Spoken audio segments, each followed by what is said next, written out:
Wah, wah, wah, wah, wah, wah, wah, wah, wah, wah, wah. Welcome, everyone. We are at Magellan Station. You will find a hospitable welcome in the large luminous hall. Everything within has been designed to make you, the recruit, comfortable while waiting for registration.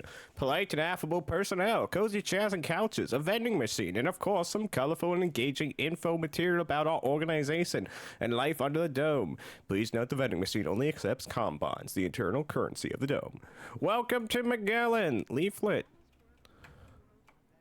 Wow, we have this whole big underground facility to investigate with our friends Sparrow and Crump, the criminal Sparrow who fancies himself a vigilante of sorts.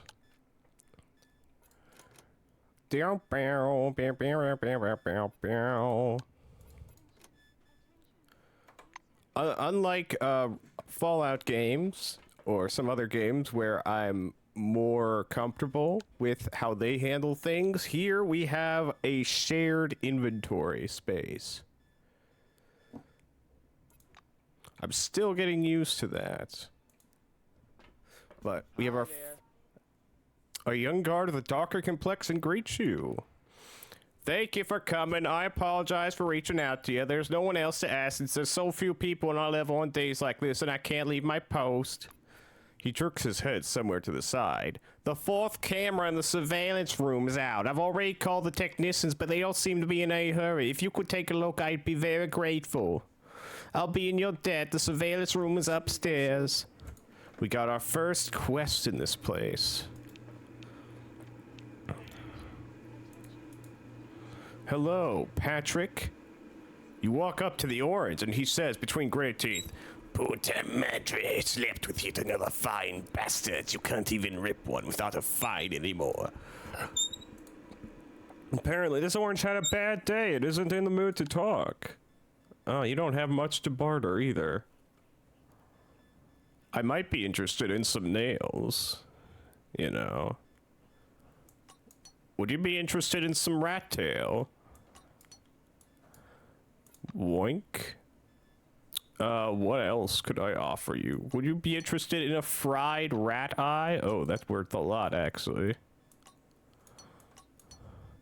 Wow, I should save my frat rat eye, apparently. Wow, Neurosiny, hello. Thank you for subscribing to me. Oh my gosh, I'm going to turn into a quivering puddle. Oh gosh, oh gee, oh whiz.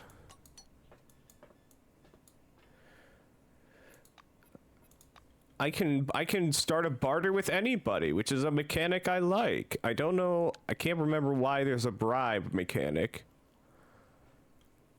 Contempt, personal reputation, reputation with the committee. I could raise my reputation by bribing people.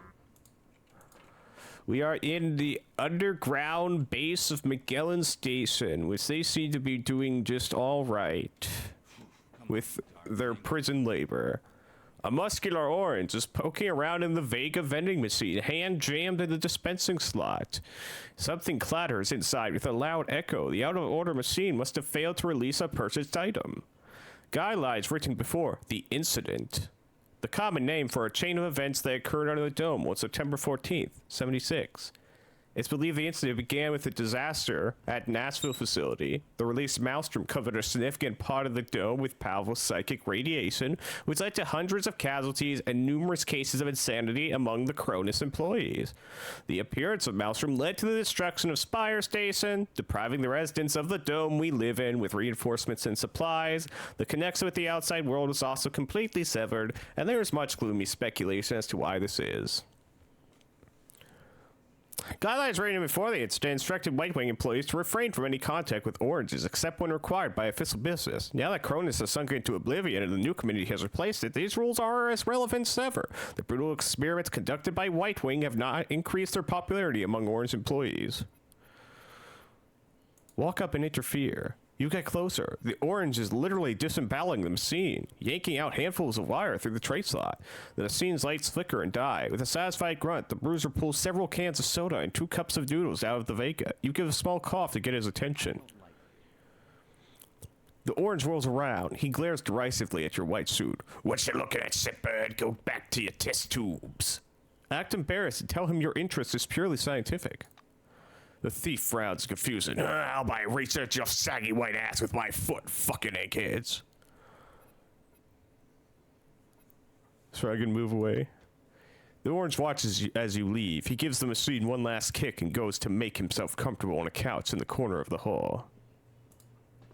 Everybody's scared. So are you in or what? It's broken. Search. Ooh, a pile of crystals and bolts. The tray is sticky with spilled soda. Some obviously touched up photos of Magellan's best employees are looking down at you from a black backlit poster.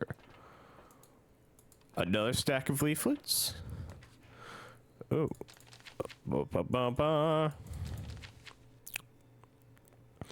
Geographically separate this desert into 4 sectors: north, south, east, and west. The most populated sectors are the east and north. That's where you'll find most of our large-scale construction and excavations. Blah, blah, blah, blah, blah. These are old.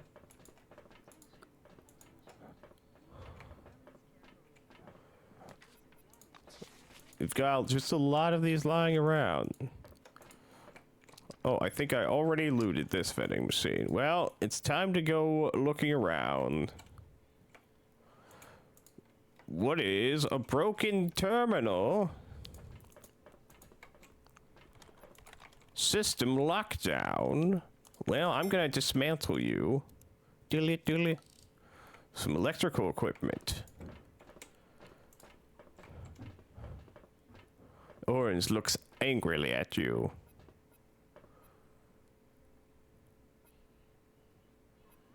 Give him an intent look and move away. I just wanted to talk. It's unfair. A floor sweeper. I will dismantle that as well. You don't need floor sweepers. Dilly dilly. Springs, bolts, electrical equipment, and disinfectant. What do you have in your janitor gear? Ooh, some more disinfectant. I will take that. I will never take your mops, though. Ooh, I'm now dry and warm. Lovely. Gotta wash your hands as well. For all those lovely buffs.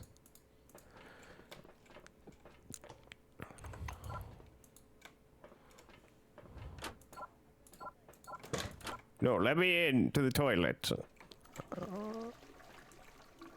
Perfect. Oh, there's a urinal as well. Well, I'm not a male character, but I'll use it anyways. I'm sure there's a way this female character can manage to use a urinal. They've got stuff for that. Black powder. A mainframe. Taught you that hacking someone else's computer is wrong? Hello there, Courtney. What do you want? We've never met before. A pale, thin woman with a cigarette greets you without offering her hand. I was asked to repair the surveillance system. The black glances at you. Then you should have a look at the terminal. Find out the cause of the breakdown. Looking over the surveillance system displays, you realize right away the problem's serious. There's no signal at all from the 4th camera. Courtney hovers over you, engulfing you in the stench of old tobacco. This has happened before. The mainframe circuit board's burnt out a couple of times. Another time, the cleaner pulled out the wires, but maybe I messed something up in the program. I just pressed this and everything disappeared. He taps a button with a long black nail, reminiscent of the claw of a bird of prey. Take note of her nails. Courtney's nails are definitely not regulation. They're 3 centimeters long, painted sparkling black, and have almost razor-sharp tips. She hides her hands, as embarrassed that you notice them. If you don't have any more questions, please take care of the problem. I need to get back to work. I'm starting the repairs now.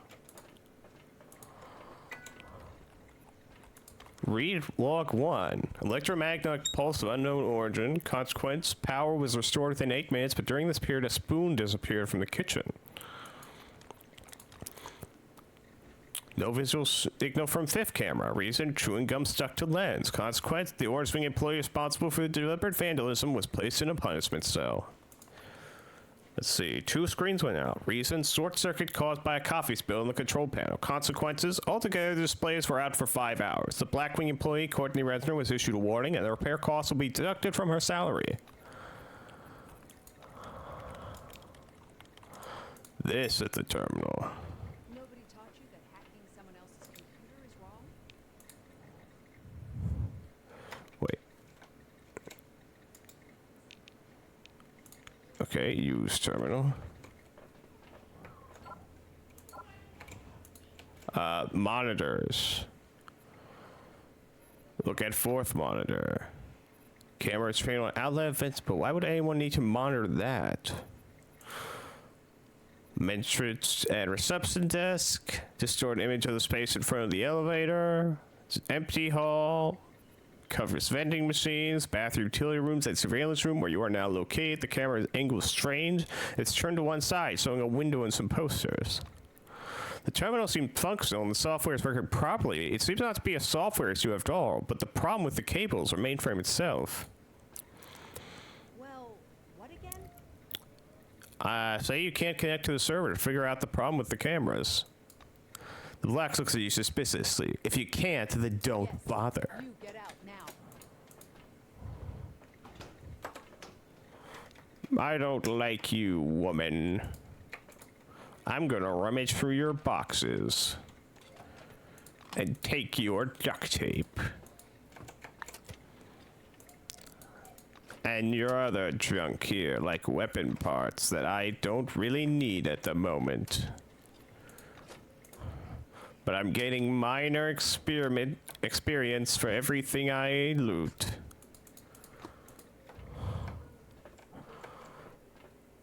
I'm gonna go talk to the person who gave me this task. Indra! Ooh, some flower pot money. And I was starting to get bored. I can't log into the server to figure out what's wrong with the cameras. Alright, I didn't foresee that. Wait, now, the guard fusses with his uniform. He pulls some floppy disks from his patch pocket and hands them to you. Here, this should help. Hello again. Tell him about the orange stealing drinks from the vending machine. Again? Thanks for letting me know. I'll take care of it presently. The guard takes out a walkie-talkie. Hall 1, theft from a vending machine. Send someone over to pick up the suspect. Minus 15 with someone. I think I just lost reputation with some guy. As you're leaving, you see 2 guys in black uniforms shoving an orange into the elevator. The orange is cursing relentlessly. It seems like law enforcement is much more efficient under the dome than in the outside world. Have a good one. Wow. Look what the wind blew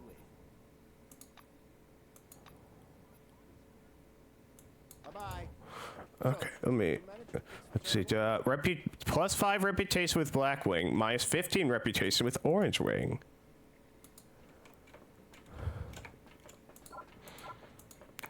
Oranges are great, Nura. That's where all the convicts are. Why do you But I'm White Wing. scram? Exactly. The fruit people. Oh, also, I'm going to scan this. Vroom. Also, I'm going to scan that. Vroom. Nice.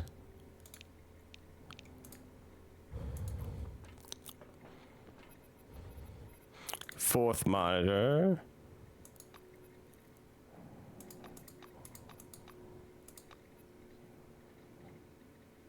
Cable, problem with the cables on the mainframe itself.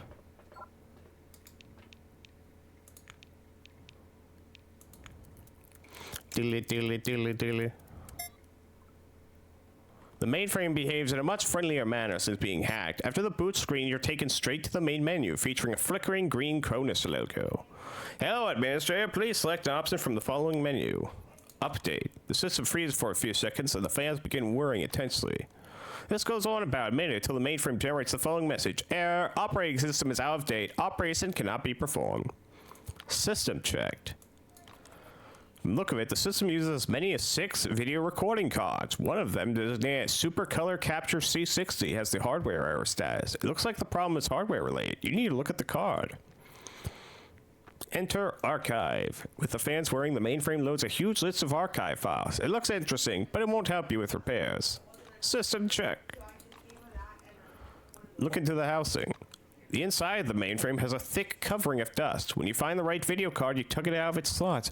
A cursory inspection so the car is okay, or at least it's not visibly damaged. Check the slot itself. As your eyes adjust to the darkness, you notice something long and dark stuck between 2 contacts. You scoop up your findings and put it under light. It was a woman's broken fingernail, quite long, covered in black nail polish. You put it in your pocket. Wipe the contacts and insert the card in the slot. You wipe the contacts with an eraser, conveniently left inside the housing, then insert the card in place. You close the mainframe's housing and push the power button.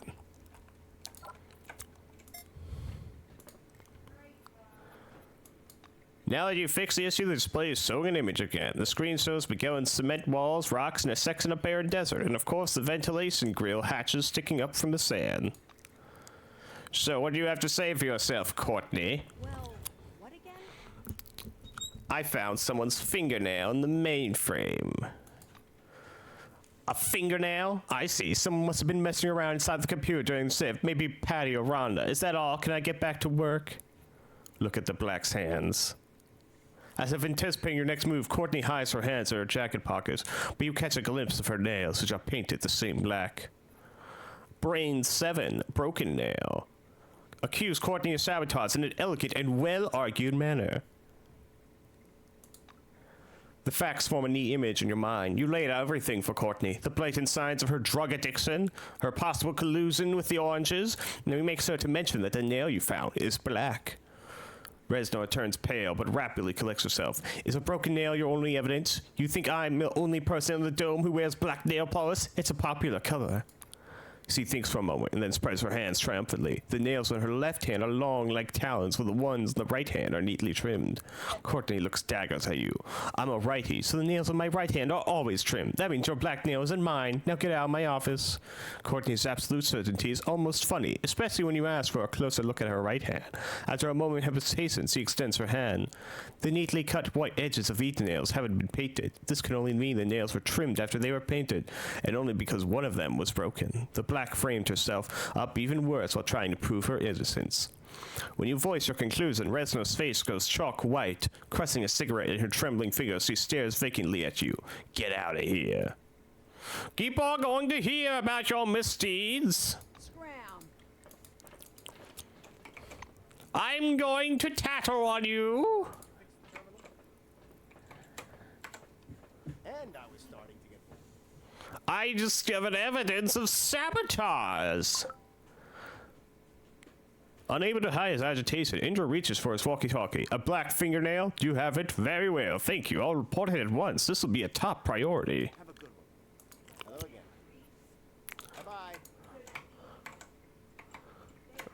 Bye-bye. I fucked your life, random woman I know very little about.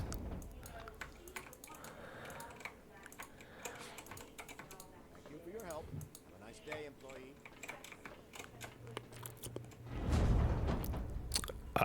Let's see. Take me to warehouse and parking lot. Floor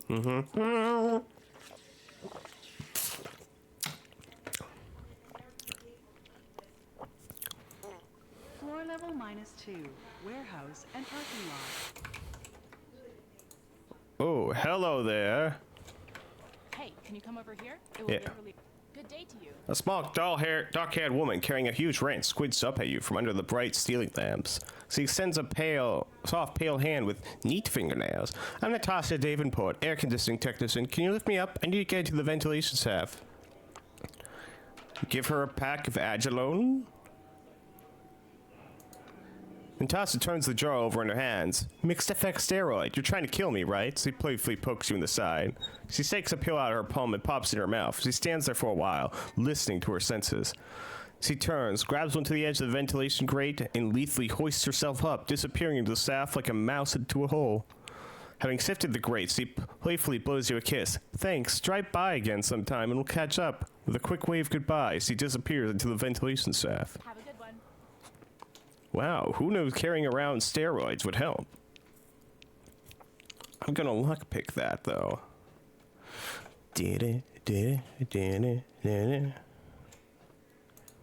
Climb!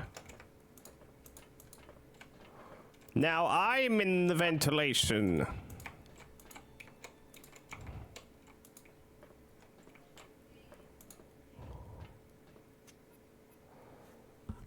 As you make your way through the ventilation shaft, you discover a dark, narrow duct ending in a dusty grate. Bright illumination from ceiling-mounted lights stream through the bars. You creep closer.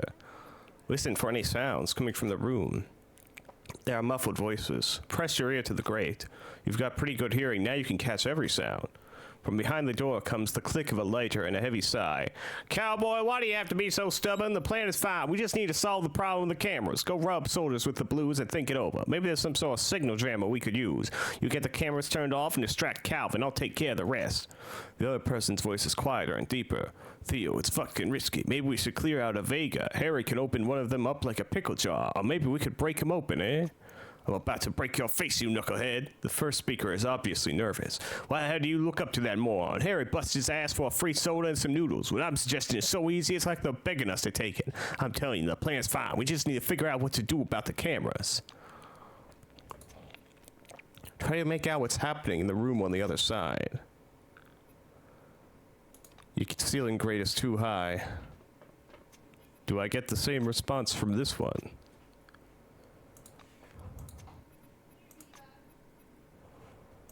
The room is silent. Hey there, Davenport. You recognize a small figure from afar. Natasha is sitting on her spread-out jacket, eating noodles from a cup. Welcome back. She looks up at you for a second. Oh, hi. This is because I said drop by earlier, isn't it? What's going on in the air shafts? She gives a meaningful grunt. This place has its own atmosphere, you know. They're saying in the reactor section that someone is running around in the tunnels, and it's not me. There are always oranges hanging around. They have all sorts of hiding places. Hope to see you again soon. Me too. Can we barter? You have bolts. Have a good one. Goodbye. Ooh, exploration. Secret discovered. Woo. A secret way into the bathroom. Don't mind if I use a toilet. Ah, the mirror. Wink. And finally, dismantling your floor sweepers. You will all have messy floors. Ooh, some plastics. Who would throw away some good plastics? Her blank soap.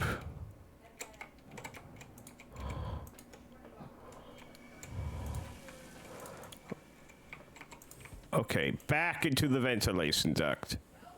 Dilly dilly. Dilly dilly dilly dee. Dilly dilly dilly dee.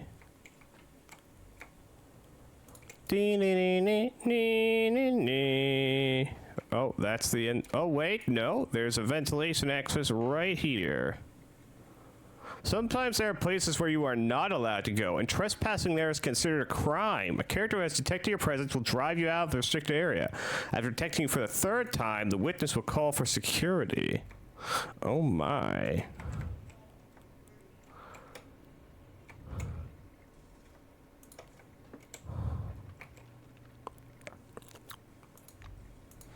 I'm not allowed in here.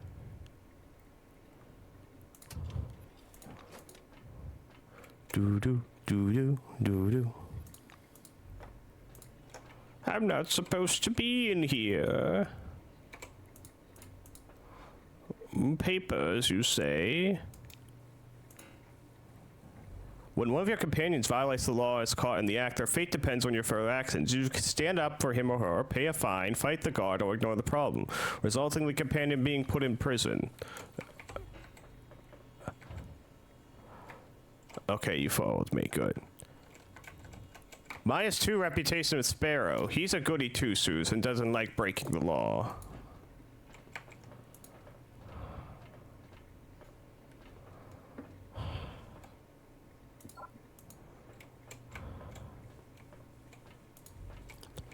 Doo-doo, doo-doo, doo-doo. Ooh, that's some good stuff. Some matches and electrical equipment. Some more electrical equipment. Some flower pots. Ooh, flower pot money, my favorite. Company money. The only kind of money in the dome. Ooh, field trouser. Those are better than what I'm wearing. Yes, please. Put those on. Bingo bango.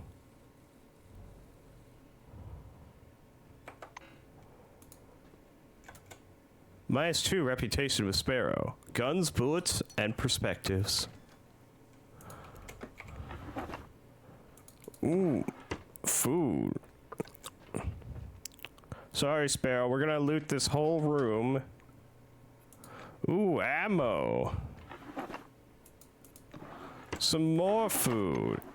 A telephone. They never work. A clipboard with instructions. The closed-circuit television system is your eyes and ears. If it wasn't for the moving picture camera, millions would have missed Muhammad Ali's brilliant victories in the ring, so treat them with the appropriate respect. The camera signals to travel to the monitor continuously 24/7. If the signal is interrupted, even if later restored, have an employee inspect the device immediately. Assume any interruption to be default of an intruder, because the surveillance killum is the thief's worst enemy. Examine the console. Each switch is clearly labeled. I'm just gonna turn off.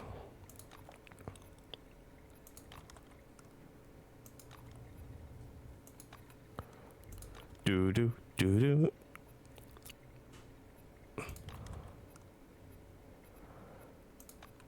I've turned off all the cameras.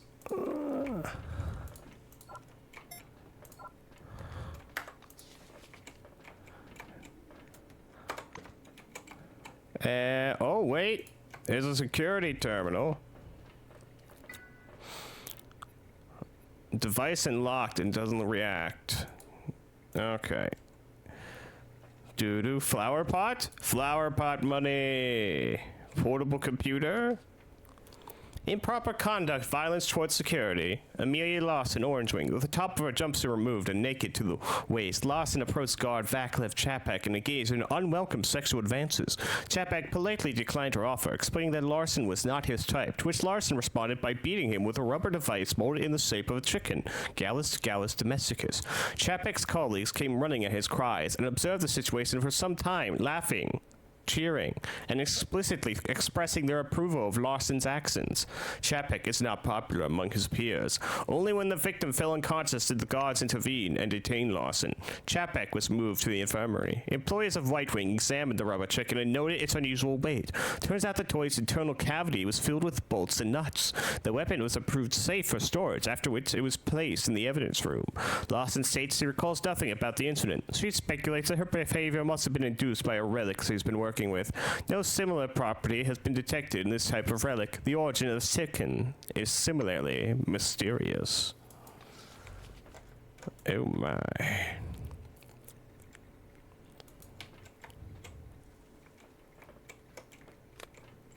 Mysterious rubber chicken. Okay, Sparrow, we're getting out of here. So you can stop being such a fuddy-duddy.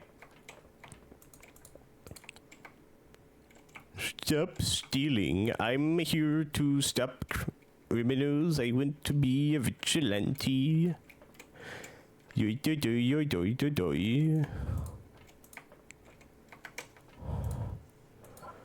there, Thomas Reinhold. Security man. What's behind the door? The black turns his head slightly in direction. Security room. And walks away. Well, no, can I go down the ladder? Yes, good. I will now go down this ladder. Doo-doo, doo-doo, flower pots, some workbenches. Ooh, I will just take the drug, please, not the dirt. Disinfectant and soap. Let's see if we can craft anything at these workbenches. A robo-charger. A simple lockpick, resuscitation kit, an auto hacker.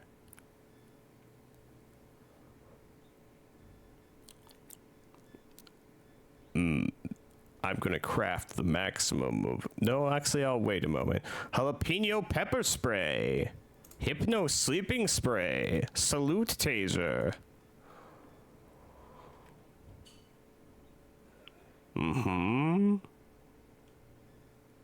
Capture living targets. Okay. I will make some sleeping spray.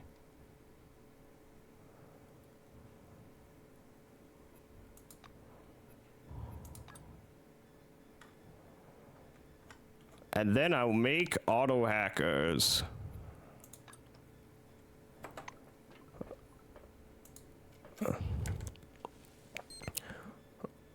I can make some sterile bandages from all this disinfectant cloth. If I had reagent boxes, I could have made some med kits.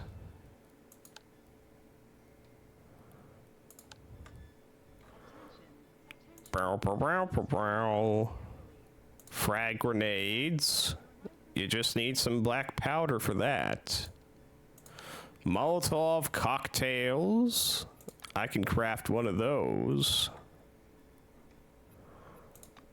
Craft me some frag grenades. And for some sterile bandages. Perfect. Anything at the gunsmithing workbench? We can make some shotgun cells. Craft maximum of those. Yeah, we get some experience from all that crafting. Hey there, Lee Sung Pak. So, are these my lifelines or no, fate lines? Damn, how does it go?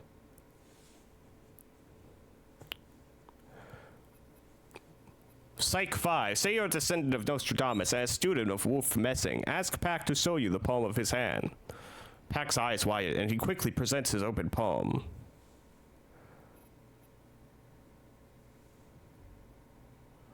Smile and say Pack can look forward to wealth and good fortune in life, but only if he changes his underwear no more than once a month. Pack turns pale. Yeah, thanks. It seemed like he has a lot of thinking to do.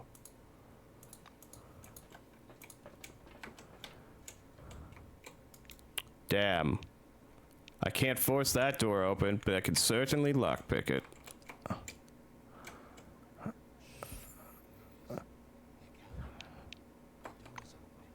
The door is certainly open now. Overwrite the save.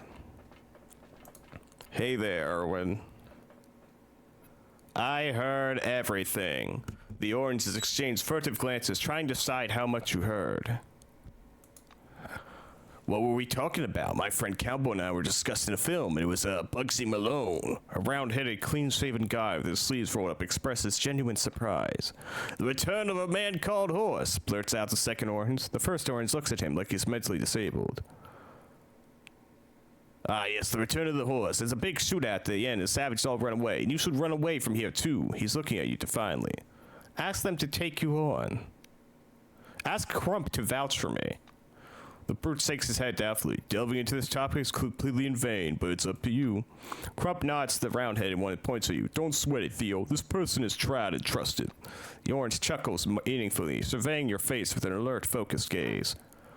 After a second's thought, he extends his hand. I'm Theodore, and this is Cowboy. Erwin, my name's Erwin, you know. When Erwin the Cowboy gets up from his seat to greet you, you notice he's wearing a wide belt with a huge silver buckle, which explains the origin of his nickname. Theodore pulls a piece of paper from his pocket. It's a hand-drawn floor plan. I work in the warehouse. Cowboy tinkers around and repairs. Here's our scheme. Cowboy will distract the storekeeper and I'll take something we need. There's security, but they won't check our bona fides. Know why? Why? Answer that the blacks rely on cameras. Thea looks at you with a newfound respect. You catch on quick. Yeah, the blacks don't inspect anyone in person. It's too much work. If something goes missing from the warehouse, they review the camera footage. He taps his floor plan with a pencil. He marks a purple circle on the plan. The warehouse is bristling with cameras, and we need to cut them off. If you know how, you're in. I can deactivate the cameras if I can get access to the security room. Theodore chews on his pencil as he looks at the plan. Get into the room. Easier said than done. There's only one entrance. The office at the end of the level, next to the venta. He stops short and looks directly at Askew. Ventilation system?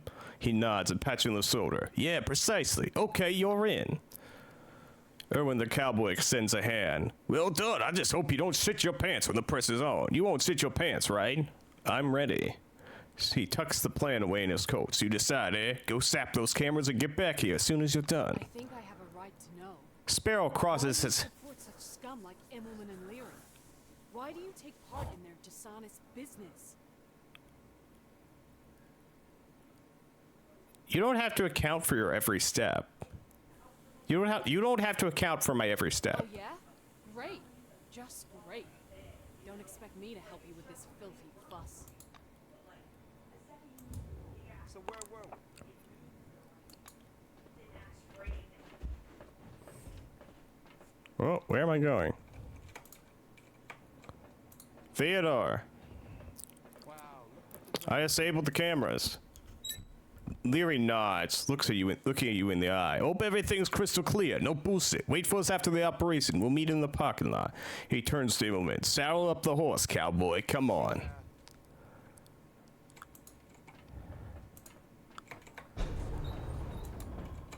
No, wait. I want to read that.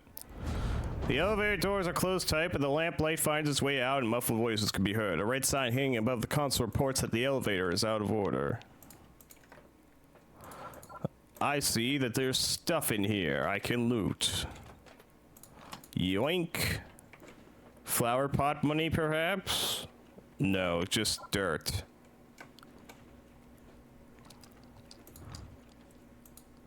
Yes, we suck, proudly exclaims the poster, creatively modified by some orange wingers. Ooh, food. A kitchen cabinet with food. A fridge. Do do do do do do do do do. An electric lockpick.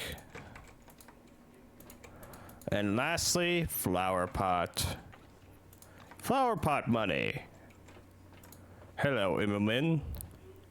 He pretends not to notice your presence. Stack of equipment. I will take only this. Stack of equipment. Electrical equipment. Stack of equipment. Spare parts.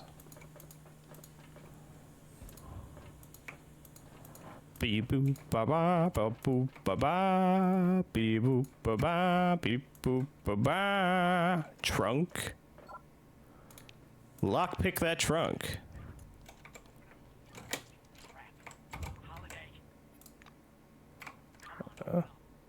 Hey there.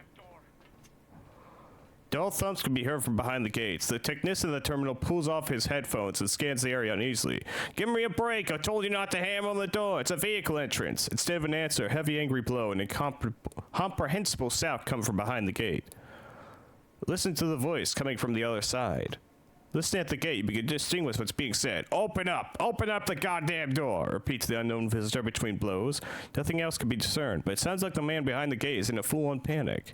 The officer who's pacing a parapet above the loading dock stops and listens intently. I recognize that voice. Open the gate! That's Kepler. He went out with the caravan this morning. Did you hear me? Open that damn door! The technician looks up at the Blackwing officer with extreme displeasure. I don't know about Kepler, but even if Joseph and the Holy Virgin herself were knocking, that door is automatic. What am I supposed to do? Break open the panel and knock out the fuse and pray it will spring open? So what the hell, dude? It's the new committee. We have to submit explanatory documentation for every damn thing. Tech 30. Walk up to the gate and open it myself. You push the technician aside and kick the cover off the panel. Inside are several thick bundles of wire, as well as a number of fuses. You rip out the topmost fuse and press the button next to it. Rumbling and scraping, the massive door begins to shift upward.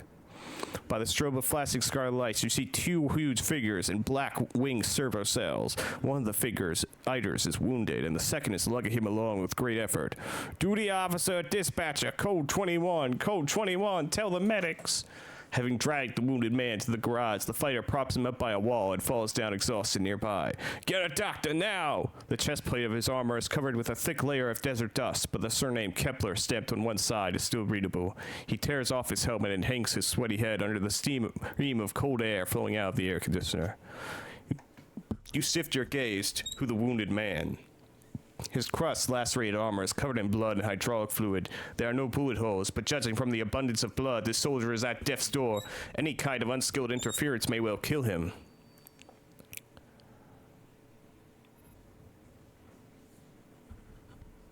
Dismantling. Use your technical skills to open the injured man's armor without hurting him. You only need a quick glance to assess the damage to the armor. There's very little chance the service cell can be repaired. It's not only crumpled, but also appears to have been shredded by shrapnel. The hydraulic circuits are broken. The clamps are all jammed, trapping the soldier inside. You manage to briefly restore the hydraulics. The suit gives out what sounds exactly like a last gasp as the locks spring open with a loud thunk. Then the system dies, bleeding hydraulic oil everywhere. The wounded man breathes more freely. Now that this armor isn't squeezing him from all sides, he'll surely be able to hold out until the doctors arrive.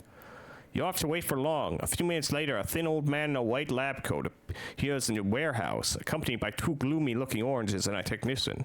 Oh, the blue deals with the armor's locks easily. After evaluating the victim's status, the doctor injects a few cc's of painkiller into him and steps aside to let the oranges through. The silent attendants load Holiday onto a gurney and roll him away. The doctor and technician leave shortly after. Only you and Kepler are left standing beside the ruined server cell.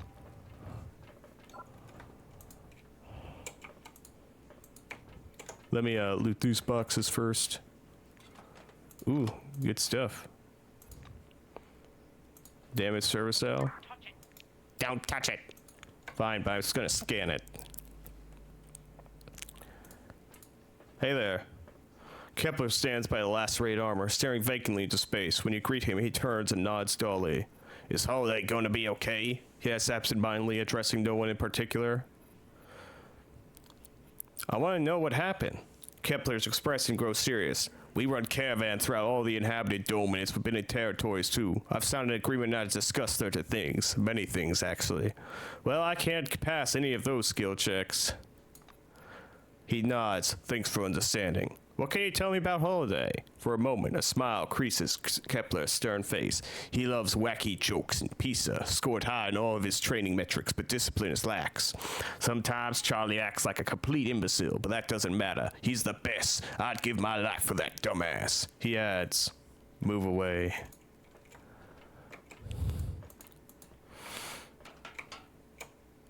Well, that misadventure is over for now. What about this garage store? Stephen Moreau, Black Wing officer. Ooh, scissors, an empty beer bottle.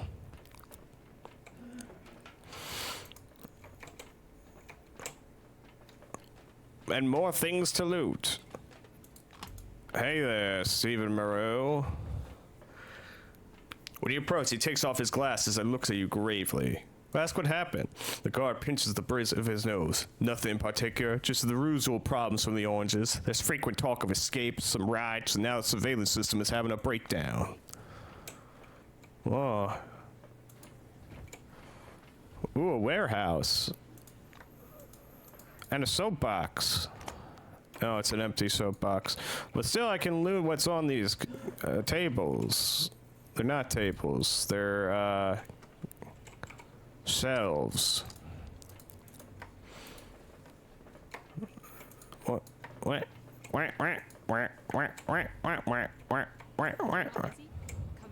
Oh, okay.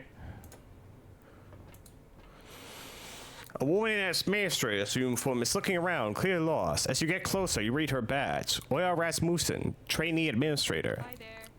She begins to speak in a strong Scandinavian accent. Listen, can you help me? 2 oranges are skipping work. They are unpleasant people, and I'm afraid to talk to them. She looks down at her feet. Agree to help. Oya opens the folder and rifles through the pages. Let's see. The names are Erwin, Immerman, and Theodore Leary. Svetlov and McPherson are expecting them. Let them know. Bye-bye. Will you please talk with them? Storekeeper Calvin McPherson is leaning against a shelf, looking bored. He perks up when he sees you and raises his hand for a high five. Give him a high five. You return the gesture with a satisfying clap on Calvin's outstretched hand. The storekeeper gives you a thumbs up. You're my kind of person. Okay, now let's get down to business. Ask about Leary from Orange Wing. Calvin smiles. Theo, yeah, he works here. If you see him, remind him that we didn't finish our chess game. He's lazy, I know, but he's an amazing chess player. Blurt out a joke. A joke, you say? Come on then, out with it. As for a baton made with forefathers technology. No problem. By the way, our boss takes it to the bathroom. No idea why, but I thought you should know. As for a cheeseburger with fries and a root beer. Calvin paused for a moment, thinking up a reply. At this hour, we'll only take in drive-through orders. Come back in your car and I'll help you out. Ask for a nuke. Sorry, Theodore's in charge of rockets, and it's not his shift right now. I'm on important business, so the jokes will have to wait. Business is business. Whatever you got there. Do-do, do-do, do-do, do-do-do. Ooh, this suit is better than what I'm wearing. What about these gloves? No. Well, nah. Pants? These actually are slightly better than the pants I just stole a moment ago. Because they give me mechanical resistance. What about this vest? No? Okay, I want this suit and those pants. What about these boots?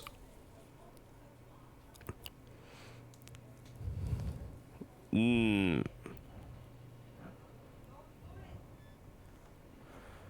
do do do. Okay, what can I sell you? I've got. I will sell you things. These trousers I don't need anymore. We don't need these handcuffs for sure.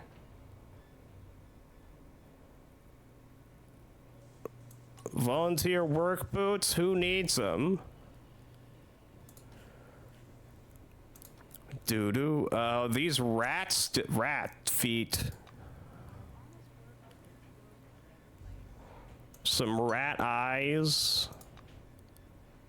Some fried rat eyes. A shovel?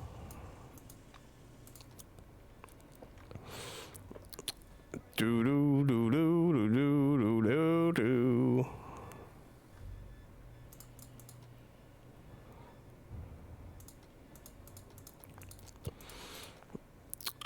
What else don't I need?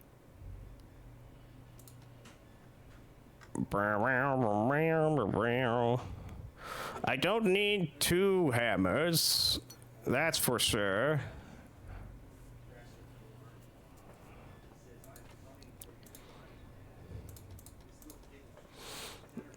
I, at the moment, don't need assault rifle cartridges. At the moment, anyway. I can no, I want to hang on to that for now.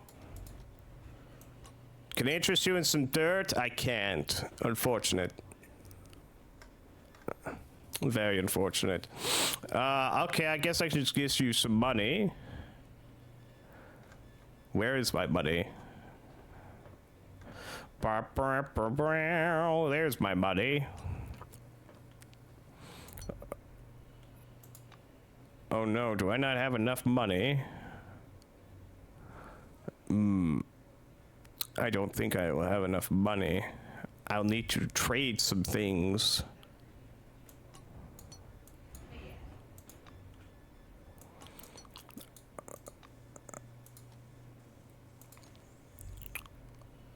I can trade the outfit I'm wearing currently.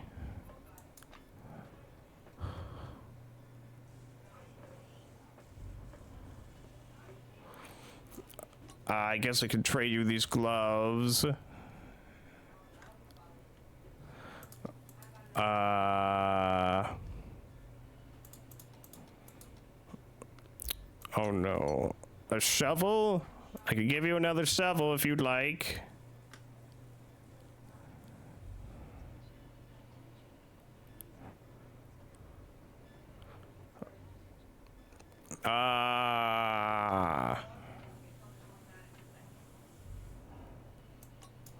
One of these books? Damn, I don't think I can afford both of these items. That's really scrungles my bungle. What if I sold you this weapon? Okay. That's a lot. Molotov?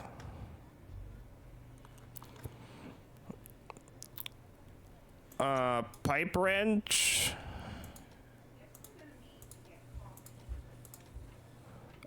Baseball bat with nails? We're almost there. Some beer?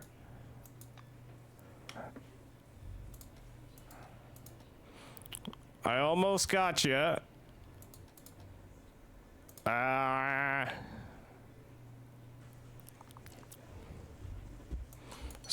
Rifle cartridge casings.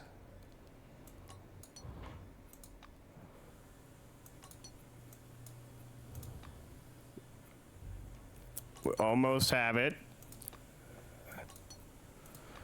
There. Now you owe me $10. Whew, I'm trading you a lot just for that suit and pants.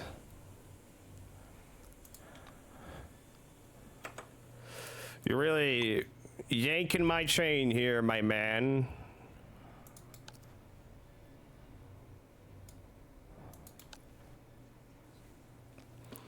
Whew. There we go. I am much more protected now. How's your stuff? World, a better place, place, place. World, a better place, place, place, place. You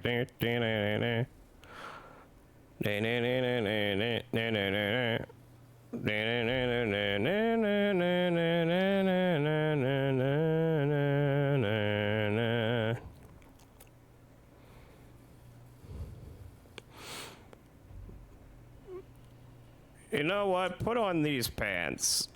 I think they look good on you. Beep beep beep beep beep beep beep beep beep beep beep beep beep beep beep. Put on this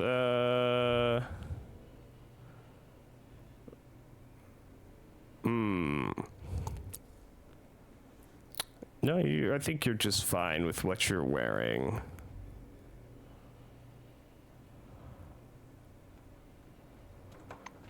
Let's try to sell this other armor, then.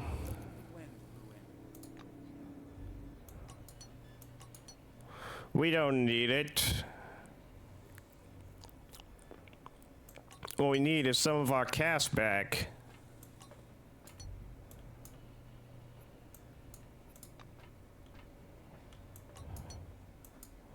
Boink and a boink. There, we've got some of my cash back. I'm gonna save the game now. We just did some hardcore bartering. Cleared out some stuff from our inventory.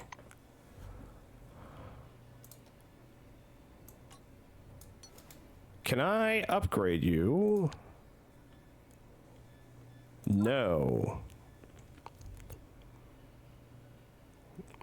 Can I upgrade you? I'm missing polymetallic ore. I can upgrade this, though. Bam. Now it's tier 7 shotgun. I can't upgrade this. And I can't upgrade that because I used it up on the shotgun. You got any light weapons manuals? Nah, you don't. Okay. Well, it was worth trying. Anyways, how's my hunger looking? Not hungry at all. But I am fatigued. Do we have any coffee?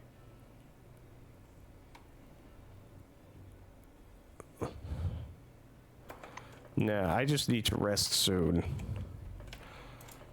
Anyways. Please talk with them. Yeah. Get off my back, woman. I don't even work here, technically. In this station, I mean. Technically, we all work. In a way. An orange truck with an illegible license plate and fogged over headlights. It looks like a piece of junk, but then again, so do all the trucks coming off the Trucks assembly line. Thoughtfully touch the dents on the bottom of the machine. The side panel of the truck seems to be loose, as if warped by a smallpox. These wavy tracks are a sign of constant overheating, and the red speckled dents are probably from stones flying up from the road. You close your eyes, and a picture appears in your head, a yellow desert with orange tractors crawling hither and yon. Something dark rises in the background, and clouds the sky, flashing greenish light. Kick the track plates. Now hoping for any proper result, you kick the mud-covered crawler tread. Your kick causes the body of the vehicle to vibrate slightly. There's a loud clank from under the hood, and the dashboard lights switch on. The starter turns over and the engines begin to rumble quietly and steadily. Indeed, this is the way your luck runs. Unfortunately, you do not have heavy-duty driving. Look under the hood. The orange hood is covered in dirty fingerprints. It seems like this car spent more time in a repair bay than on the road. Look beneath the chassis. Oil is dripping from the gearbox gasket. Its consistency is closer to mud than lubricant. I move away. I go to rummage through more boxes. Ooh, pile of crystals. Ooh, a container. Ooh, a hog. Press the start button. Where will you take me? Gate 177 for exploration. Ah, I'm back here. Answer not available. Is it because I'm exhausted?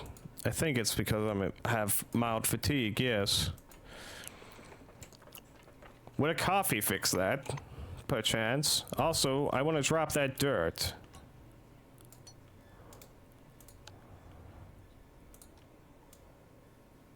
You consume instant coffee. I am now fired up. Dismantle. Remove your battery car. It belongs to me now. And now that I've moved that car out of the way, I can get to this canister that was hidden behind it. Wait, did I get it? I think I got it. It's gone now. Oh. Okay, I didn't mean to go outside.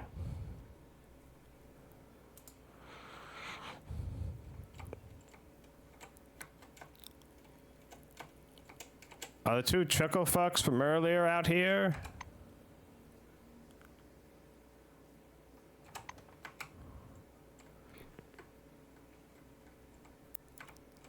Let me check my quests. I have a lost side quest. Meet them in the floor 2 parking garage. Okay, pin.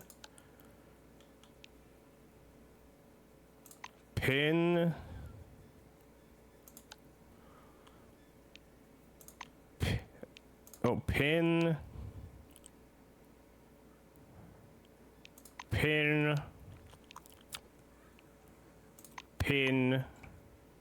Okay. I don't think I was over there. Let's go check it out real quick. Wait, where are we on the map? We're there.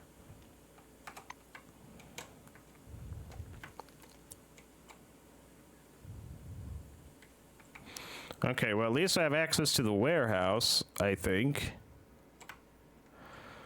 I don't have to sneak in through the elevator again.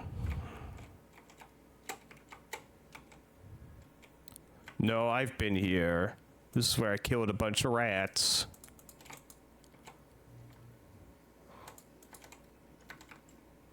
Okay, well, can I re-enter the warehouse from the outside, please?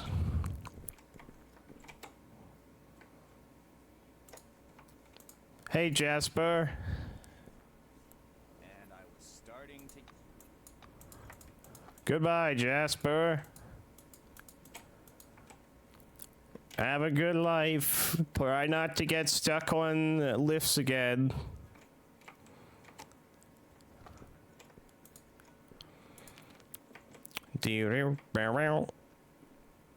Okay, good. I can re-enter from the warehouse.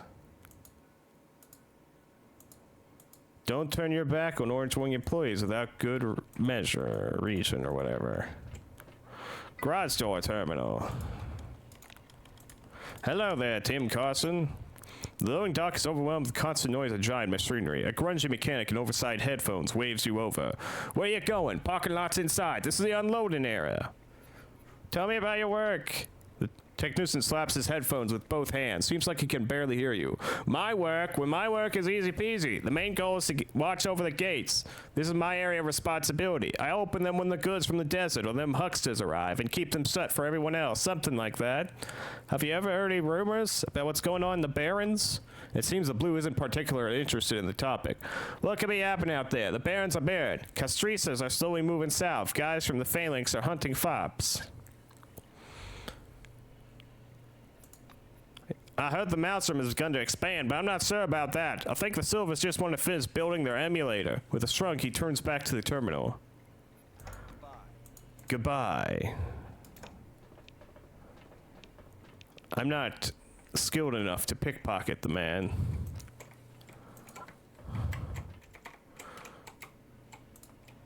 Let's see, is there anywhere I haven't been yet? I don't think so.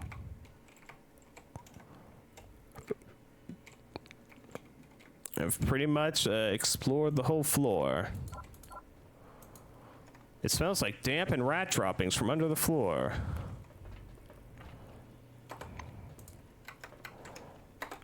Okay, yeah, let's get a move on. Where's the elevator? Elevator's here. Do do do do do do do do do do do. Talk with them. Hey, yeah. After I talk with Steven one more time. Okay, he doesn't want to talk to me. Sunblurred. Congruent. Welcome, it's nice to see you. I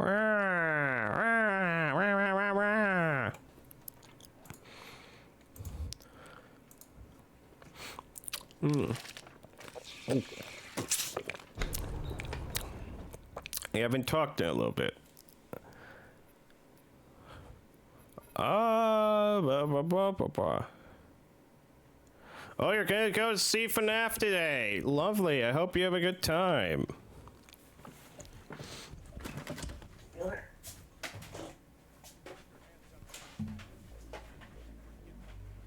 I haven't been to the theater in a bit. Floor level -3. Garrison and isolation. Oh, a fancy ward. theater. Lovely. Whatever you say, Yato. I know. Oh. Where am I? Oh, I'm here. Beep? What's going on here? Next to the metal detector, a typical dome scene is playing out. An orange is standing with his hands behind his head while a small, angry man in a black uniform pats him down. The orange sighs. You took my beer and you took my tips. What's the deal, Yato? I was sweeping the vehicle entrance. What could I possibly have stolen from there other than sand? The black, whose badge says Yato Nakayama, glares angrily. How am I supposed to know what you stole? You're a crook. You'd steal anything that isn't nailed down. Come on, take it out. I'm gonna find it anyway. Get involved. The black backs off a little as you approach. Yato Nakayama, Blackwing, what do you want? White Wing. Warn them that the orange might potentially be irradiated, and I have to examine him. The black's expression turns truly horrified. He steps back from the orange at once. Damn you, Moratus! You're nothing but trouble. Take your contaminated food and go. Nakayama turns to you. Thanks, Doc. Moratus winks at you and walks away. Gain 35 experience. Instead of greeting you, he hands you an open bag of chips and a bottle of dark beer, inviting you to help yourself.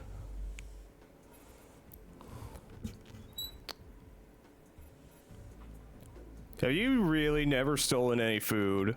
His slight smile rapidly fades. You know who shouts stop thief the loudest, don't you? Don't listen to Nakayama. Ask how you ended up assigned to the Orange Wing. He pauses. I don't really want to talk about it, but I'll put it this way. I was a fool. Now I'm a bit smarter. He rolls up his sleeve to reveal a tattoo on his forearm, an electric guitar wreathed in flames. I was at Woodstock. You heard about Woodstock, right? It's not so easy to feed almost 1,000 people a day. I'm a Sith. That's the real me. Prison was just a mistake. Why are you so calm? The orange flattened down his dark hair. Yato's already angry with himself, so why waste energy behind being angry with him? You said he's taking the food, right? Well, damn the food. Let him get his grub on if he wants. He leans closer. Want to hear a secret? I tried all kinds of techniques. Meditation is cool, but it's not for me. But when I got locked up... He chuckles mid-sentence and falls silent, smiling to himself. His expression is calm and untroubled. Accept the offer and help yourself to some beer. You take a long pull in the bottle of beer and have a bite of chips, which smells strongly of fish. The orange pats you on the shoulder. I rummage through a random flower pot. Ooh, there's an unidentified relic in there. So many things on the screen. But also flower pots. You never know what's going to be in a flower pot, like money. Or otherwise, you might just find dirt, which is the most disappointing and expected thing to find in a flower pot.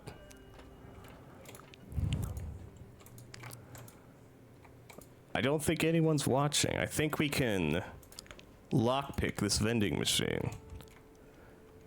Doodly doodly doodly. It's broken now. Oh, but I'm gonna get out of here before anyone notices.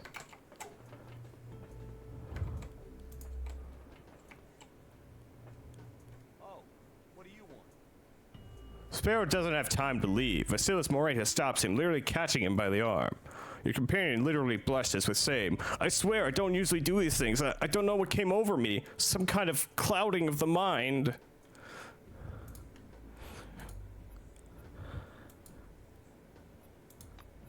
Vasilis Moraes frowns indignantly. You should be put right where you should be. But first, I want to talk to your commanding officer. Approach and try to settle the conflict. I don't like you. Hey, bitch, what's this about? Your guys are doing shit here, so it's up to you to answer for them. Give me the silent treatment, huh? Never mind, I'll get you to talk. Security! You notice a guard coming towards you. Jordan Evers approaches you wearing a guard's uniform. You're violating the General Dome Code. Article 21, paragraph 3, break-in or attempted break-in. He frowns. After a little thought, he writes something to the Karis. With this first time, I'll give you just a warning, but this is the only one you'll get. I'll repent for my crime. He reacts to your confession with discreet disbelief. I'll reflect this in the report as well. Yeah, Sparrow. Think about what you've done about me stealing from vending machines.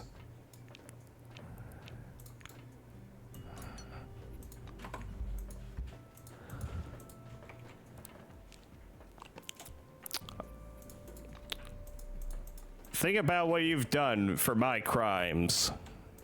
while I also find more cats inside flower pots. Ooh, and some electrical equipment.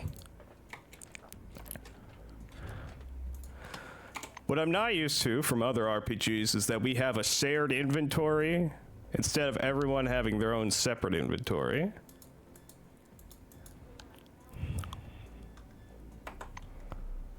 But we also, there's a workbench here, so I could craft things if I wanted to. I can craft some shotgun cells for our friend Crump here. Good old Crump. Oh, more things in the flower pots that you wouldn't expect. Including more cats. A lot of people are just letting cats lie around inside flower pots. It's an epidemic.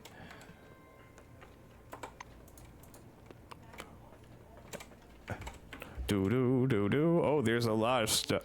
Big power armor over there.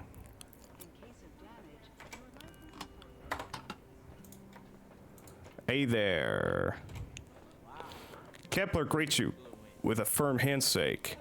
I went to see Holiday. He's already joking around, little bastard. Things aren't as bad as they seem. Can I help you somehow? Kepler stays quiet for a bit. Actually, you can. Here's hoping this isn't secret info. Holiday and I were going to Nashville to find out what happened out there after Maelstrom. No one nosed around out there after the incident, and apparently no one will anytime soon. Holiday's in way over his head, so neither of us is going there anytime soon. The soldier sighs heavily and lowers his gaze. He looks at you again. Bottom line, if you could go there and place this activity tracker, I'd be very grateful. How does it work? I don't know, scientists, so I'll put it simply. The light said the gizmo tracks psychic field fluctuations. Okay, I'll do it. Kepler brightens quite a bit at the news. He puts the device in your hands. Great, just place this thing in the truck parking lot and get the hell out of here right in that way. He lays a heavy hand on your shoulder. Don't play the hero, okay? If you feel you can't handle it, back away. Ooh, can I... get me in the power armor, Chief. Aww.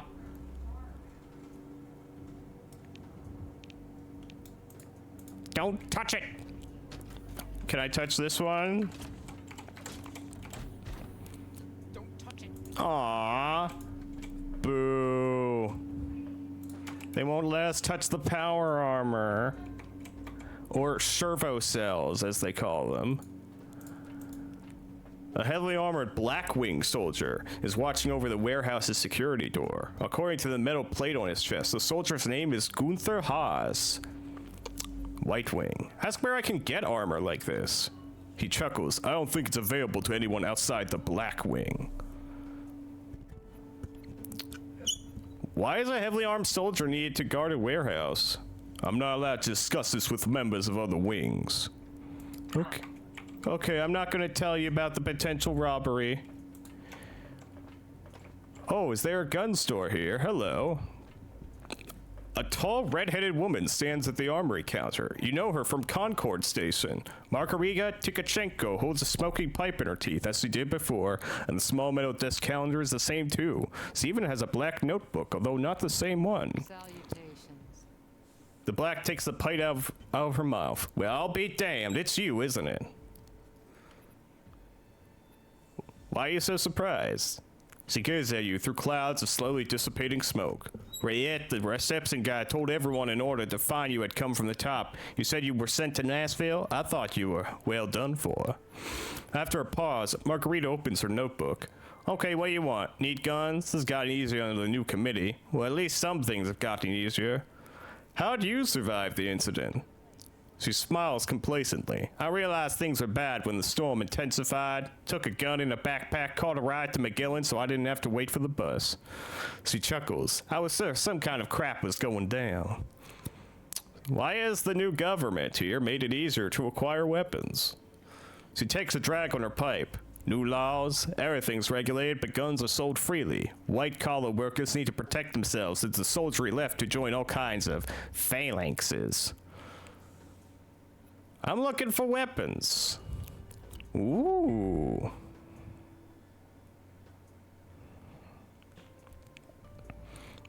Bow, bow. Bow,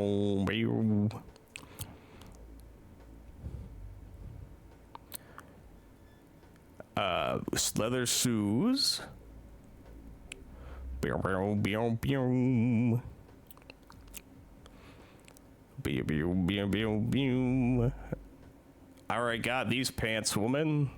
And a worker's belt.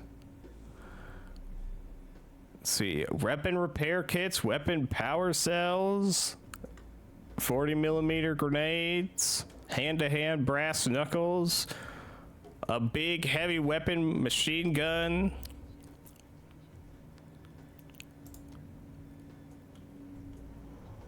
Bow, bow, bow, bow. Bow, bow, bow, bow.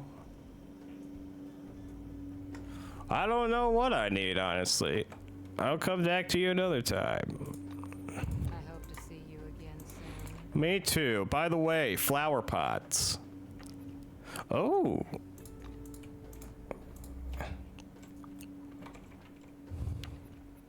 Just dirt. Doodly doodly doodly dee. Ooh, another unidentified relic. Relics are things I could hang on to my belt here. I believe they're, yep, listed under here. +5 learnability, -3 initiative. +5 encumbrance. It's a +18 psychic resistance, -18 resilience. This gives... I don't know what this does.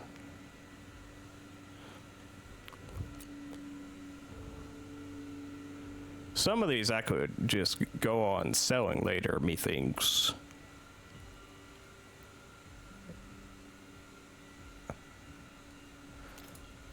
How are your inventories?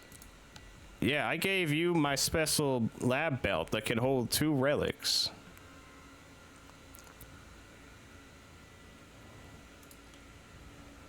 Beer barrel.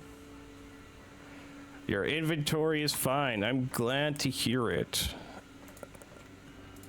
This flower pot, though, just has dirt in it. We have 3 people here.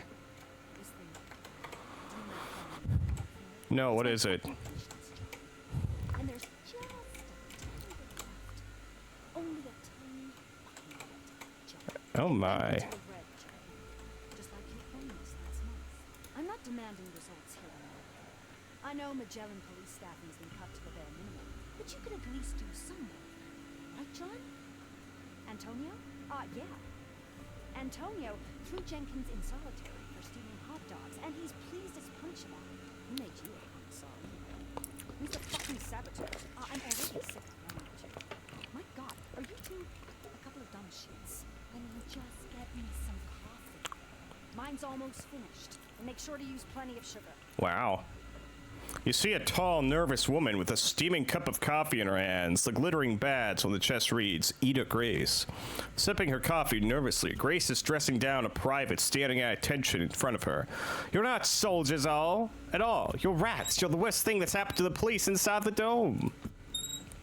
She pauses to check her email on her communicator. Grace shoves the communicator back into her pocket and continues. You got anything to say about that, Johnny boy? No? What about you, Antonio? How about the thieves who've been stealing relics, poisoning staff with drugs, and befouling Magellan like a bunch of diseased cockroaches? Maybe I caught them and forgot to tell me? No? Well, why not, you assholes? She pivots to face you. What brings you here? Come to see the 3-ring circus, complete with trained shitheads? Well, you've come to the right place. Hi. Greeting you with a curt nod, Ida peers into your face. I don't recognize you. Haven't been here for long, eh? All right, let's not draw this out. I could really use your help with one task. I'm ready, tall woman. She glances meaningfully at John, who's now silent, and Antonio, who's sitting at the terminal. Did you hear that? Even the newbie has more ambition than you two. The black finishes her coffee and crushes the cup in her hand. Here's what happened. After the incident, we've got freedom out here out the wazoo. Cronus is no more. Old contracts are no longer valid. If you want to get out, just renounce your citizenship, hand over the Selectron, and go wherever you want, even if you're an orange. Actually, the oranges started to run, and they're not regular old runaways. They took their fucking selectrons with them. They want to keep their citizenship, see? And now everything's gotten even shittier. Escapes are now mass scale. It's because the scientists need volunteers for their experiments. Volunteers, I mean. Ida makes a scare quotes gesture. So he glances at her communicator again, and still no messages from that asshole. What was I talking about again? Right, the Orange's contacts state that if they want citizenship, they must agree to participate in scientific programs. But the bastards have suddenly remembered they have rights, and now I get word these rats are huddling in a corner, whispering about an escape. Abandoned Magellan. Live as abandoned commune in some lockdown facility and some other crap like that. She steps forward and looks you straight in the eye. If they're really planning to escape, I can't allow it to happen. That's why I need your help. I want to send them a message, and I want to make it fucking unambiguous. If they live by the rules of the new committee, or they get stripped of their rights and thrown out in the desert. Tell me about the nature of these experiments. She finishes demolishing the remaining bits of coffee cup in her fist. That's what I heard anyway. There's a facility where they're transporting people from one place to another, but I'm spacing on what it's called. Science 15. This device is called a teleporter, though the correct scientific term is a bit different. Yeah, right, a teleporter. Are you by any chance involved in these experiments? Just wondering. Who do you think is behind the escape? It's that asshole Lindbergh. Who else could it be? That smart-ass shitheel Phil fucker reeks of conspiracy. I am ready to help. She strokes her chin thoughtfully. There's just one problem. You're not from Blackwing, and I can't entrust you with classified info. So act like a fucking Pinkerton. Take a walk in the residential area, find a couple of loose-tongued oranges, and see what you can find out. I'll try to find out about the escape. Tall woman. Hey there, Antonio. Only then do you notice Aguirre himself, a skinny, bespectacled young soldier bent over a glowing screen. Really? Who exactly? Would you at least mind telling me the name? I'm here to see Harry Rockwell. Harry Wreck-It Rockwell? That creep. Never thought anyone wanted to visit him. Okay, I'll open the gate. He presses a button at the corner of the table, and the locks click open. Done. Anything else? Flower pot. That's what else. Thank you for letting me into solitary. I'm gonna rub it through your janitor gear. I take a piece of cloth. Hello there, man working on the floor.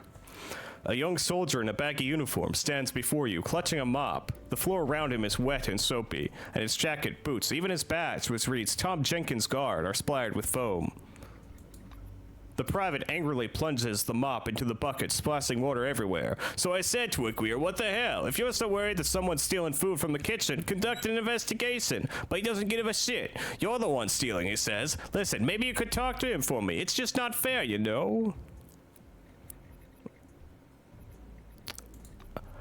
He kicks the bucket to one side. Someone's stealing food from lunch boxes in the common kitchen. Nothing serious, but as you can guess, people don't like it. And who's always out for justice? Antonio. So he came to his own conclusions. The buck stops with you, he said, except I never even set eyes on that food. Okay, I'll help you. When you agree to help him, the black seems a bit confused. Wow, you serious? Well, I've already thought everything through. The soldier dries the floor with his rag and draws the levels layout with his finger. You know oranges use the ventilation system all the time, right? So I decide to hide myself there and wait until the thief appears. He taps his temple with a crooked finger. If you want to catch him in the act, the ventilation system is your best bet. Nobody would ever expect you to be watching from up there. Think it over. It's a good idea. He dunks his mop in the water again. Goodbye. Okay. Oh, that's a big safe.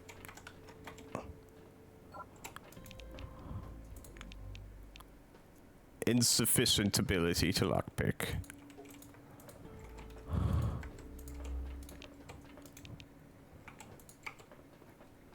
Crump, what about you? Can you bust it open? You can, my big strong boy. First let's save though. My big strong boy, you can break that safe open with your bare fists. It's empty? Well, how about that?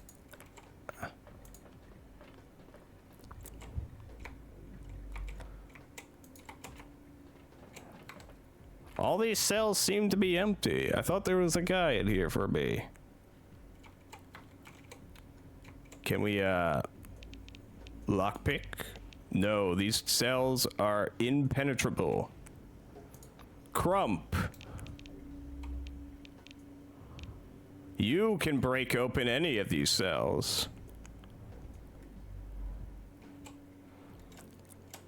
Ah, there you are. As Crump approaches to talk, Harry Rockwell just nods in your direction. Call the squad leader, then we'll talk.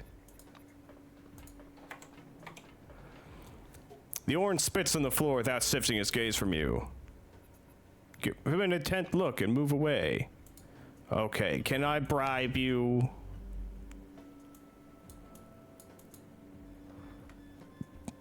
Can I give you an egg in these trying times, sir? I gave him an egg in these trying times. But I don't think it was enough.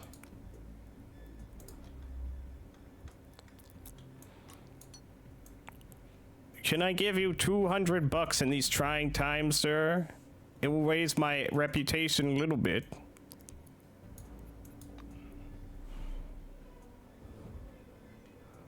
I won't give you all of my eggs in these trying times. They are trying times after all. But I will give you one sterile bandage.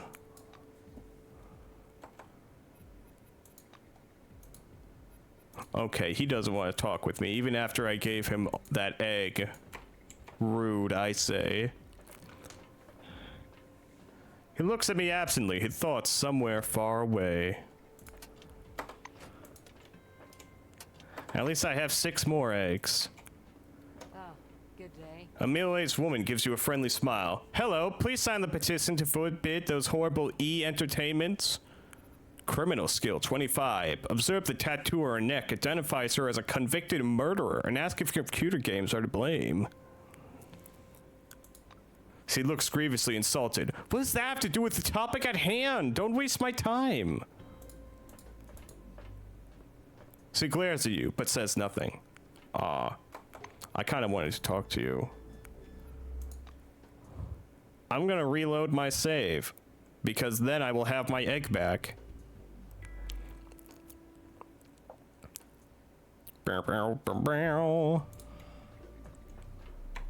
Yes, Crump. Break open that safe for the experience. And I will use my first aid kit on myself. First aid experience. I'm playing a very, I'm gonna ask what you mean. Games. On every terminal and communicator, all these falling cubes and flying balls look innocent, but they turn people into zombies. They distract us from productive work and cause violence. Or they only one step away from real bloodshed. Sign the petition. Save the human race.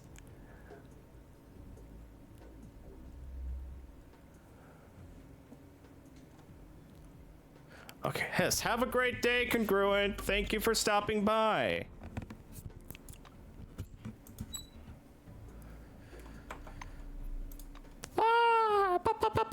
Have a good day at the movies. Wah, wah, wah, wah, wah, wah.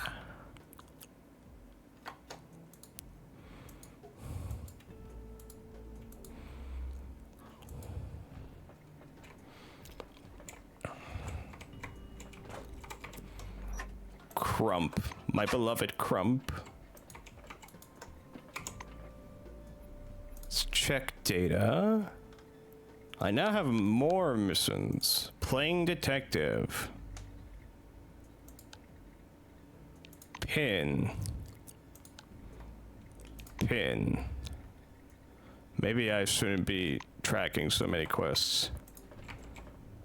Hi there. Criminal 5. You're already a convicted murderer.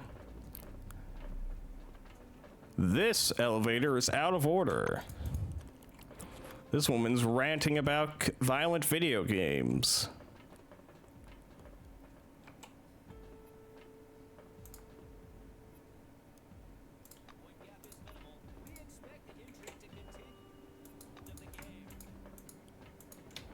I'm going to search through this flower pot and these boxes. Yep.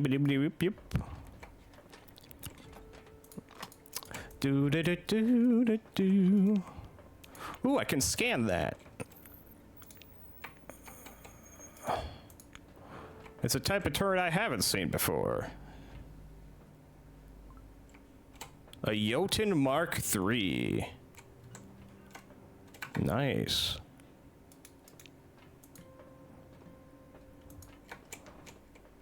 This is locked. I'm gonna lockpick. What's inside? Empty. Locked.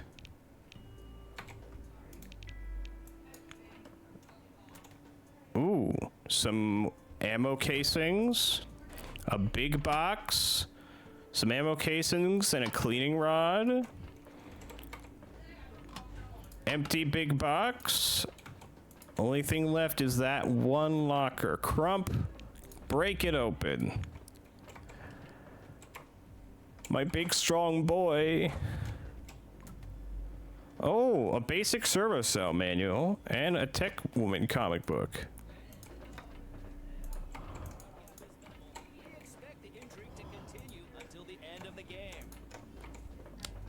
Judging by the billboards around the stadium, this is a fairly old baseball game recording. There aren't that many sponsors yet. The ever-present Danny Reynolds Supplies and Vixen Guns, Interchange, taking up almost all the advertising space.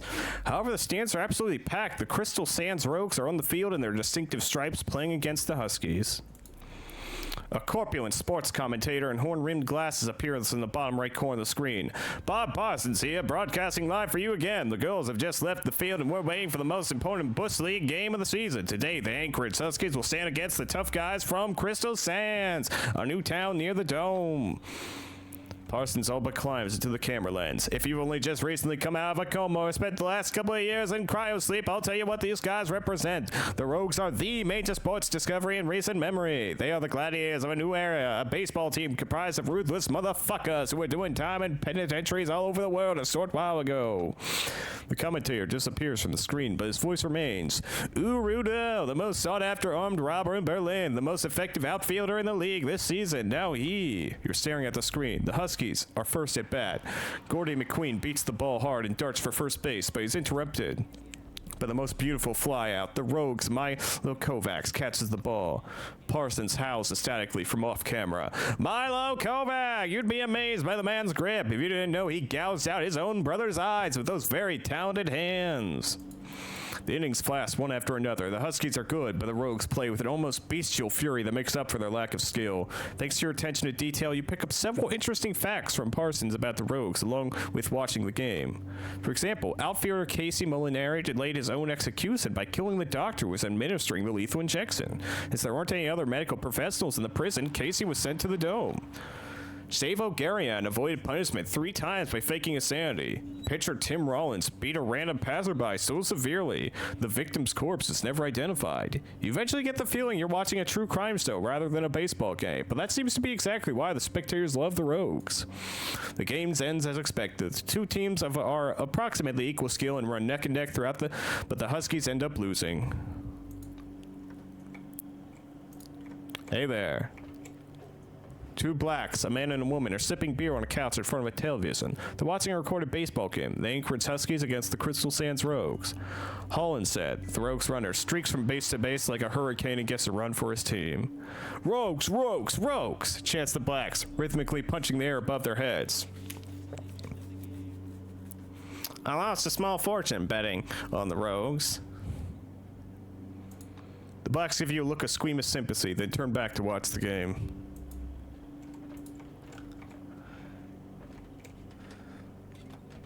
I'm gonna loot these boxes. Ooh, a terminal. Access denied. Well, some hacking can fix that. Dealy, dealy, dealy, dealy, dealy, dealy. The terminal screen says, system lockdown. Oh, well.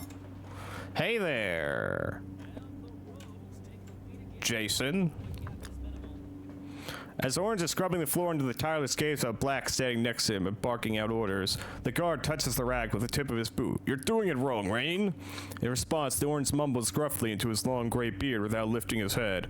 "I'm doing the best I can. You don't like it, mop it yourself. Or maybe you could train a monkey to do it in your spare time." Continue listening. "I'll tell you one more time. You did it right during the test, but now you're just spreading dirty water everywhere. You're making circular motions, but you need to zigzag, zigzag." The gray-bearded floor scrubber sighs. "I had a hangover during the cleaning test and my hands were shaking, but circles work much better, really." Circular motions are indeed better. Rain sighs in relief and smiles weakly. The Black looks at me with disgust. Finally, someone who gets it. The Rain smiles and nods at you. The Black pretends you don't exist.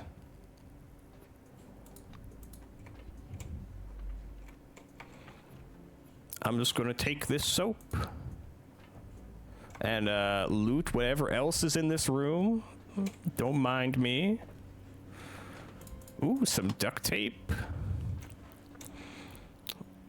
Doo-doo-doo-doo. There's a kitchen cabinet. I think that's more plastic. Empty bottle. A beer. Beds. We can rest. Finally deal with our fatigue. Oh, how's our fatigue looking? It's all gone. Excellent.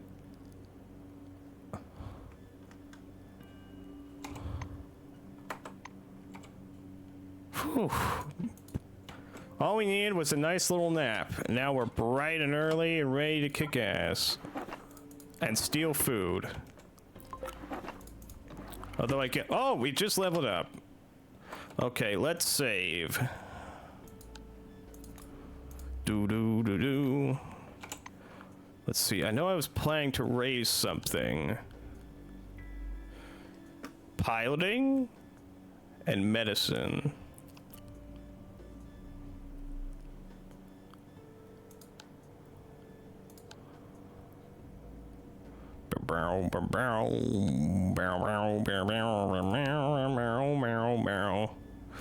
Although, since I'm dealing with a bunch of criminals, it might be a good idea to raise criminal.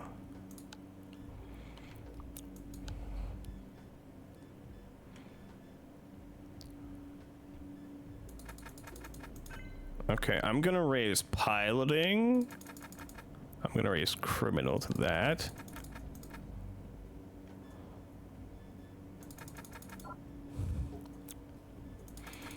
If I don't put those points in medicine, I can get a criminal up to 55.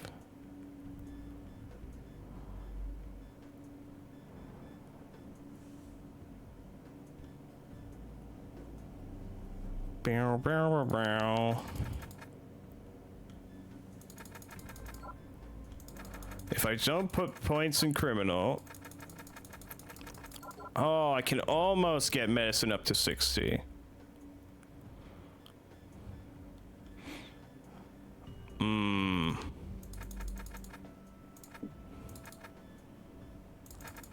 I'm gonna put some points into criminal.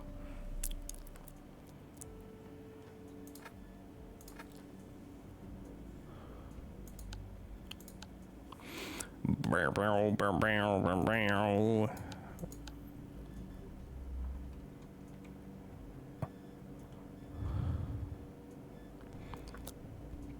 I want to see what happens if I move that big truck up topside. Although I think it said I needed like 90 criminal in order to do it. No, do not save changes. How high is your criminal? 40.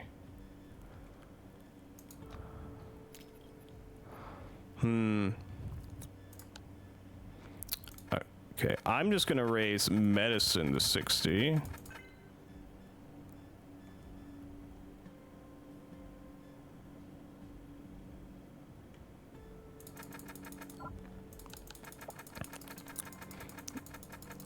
No, actually, criminal governs my lockpicking skill, so I'm gonna raise that.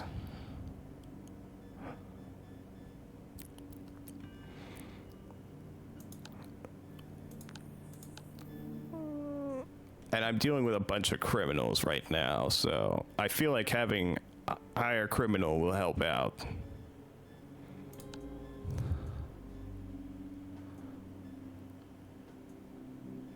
Do do do do do.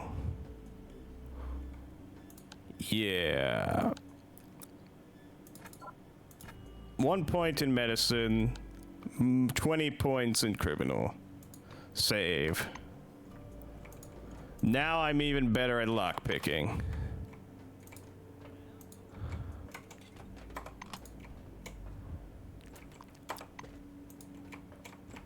Do do do do do.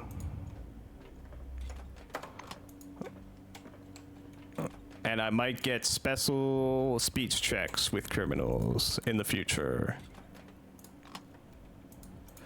Got a few more boxes left for us to loot. Nothing found. Ooh, there's some stuff.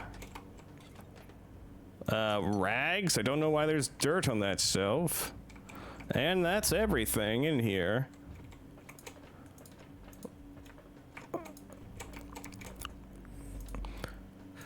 Doo-doo. Okay, this is the cafeteria area. No one's in here. Let's dismantle the floor sweeper, as is tradition.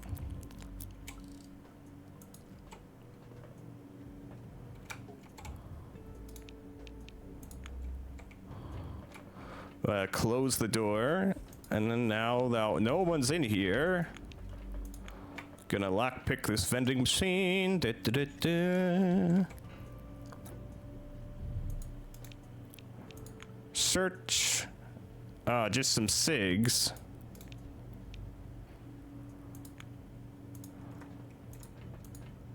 Let's see, boxes. Kitchen stove. Ooh. Boiled eggs. Craft 1. I can now make pulled pork. I'll fry this stuff.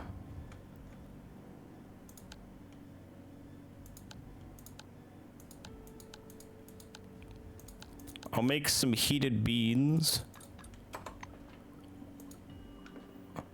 Use up the sink. Rummage through their fridge. Where are those matches?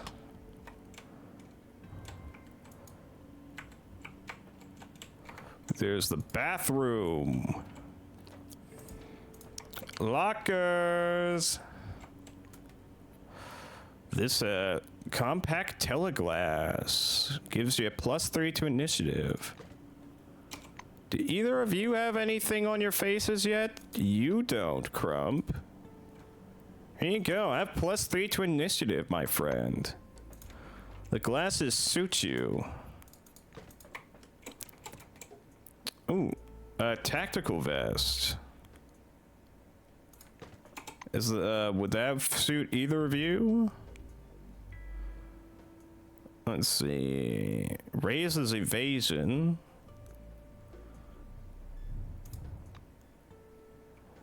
Nah, we're better off selling this.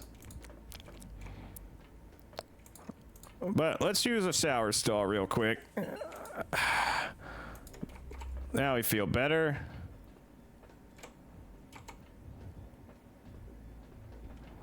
Do do do do do do do do. Let's go to the other bathroom and dismantle that floor sweeper.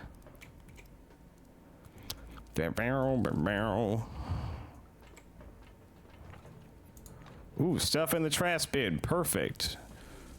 Lost in front of a sink. I don't want your mop, but I'll take your disinfectant. Ventilation access. I can lockpick that easily.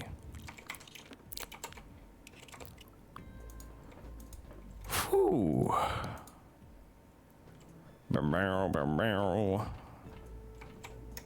A ventilation grate. Examine. Look into the kitchen through the grate. Examine the kitchen. You can see yellow cells in the wall and hideous orange couches. You see a wet vac and several planters with herbs. It's a kitchen like any other. Directly below the vent is a refrigerator. You can't see the fridge from this vantage, but you can hear it humming.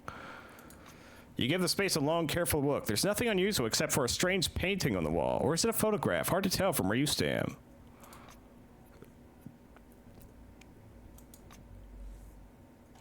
No, there's nothing weird. Sit down and wait. The sound of a door opening disrupts your thoughts. Someone has arrived in the kitchen. You can only see a vague, shadowy figure through the grills. You should get closer if you want to study this person. Luckily, you were never the biggest kid in class. You're easily able to crawl up into the ventilation system and squat next to the grill. You have a better view of the kitchen from here. The guard who entered the kitchen looks really suspicious. His excessive caution betrays him utterly. After carefully surveying his surroundings, he opens the common fridge, takes out 2 lunch boxes, and quickly sifts the contents of one box into the other. Unsatisfied with the lunch boxes, he grabs a sandwich from himself and stuffs it in his mouth, glancing about thieverously. He leaves as quickly as he entered, but you still get a clear look at his face. You've seen this guy at the walk-through metal detector when stepping out of the elevator. Quest updated. False accused. That Asian guy, Nakamura or something. He's the lunchbox thief.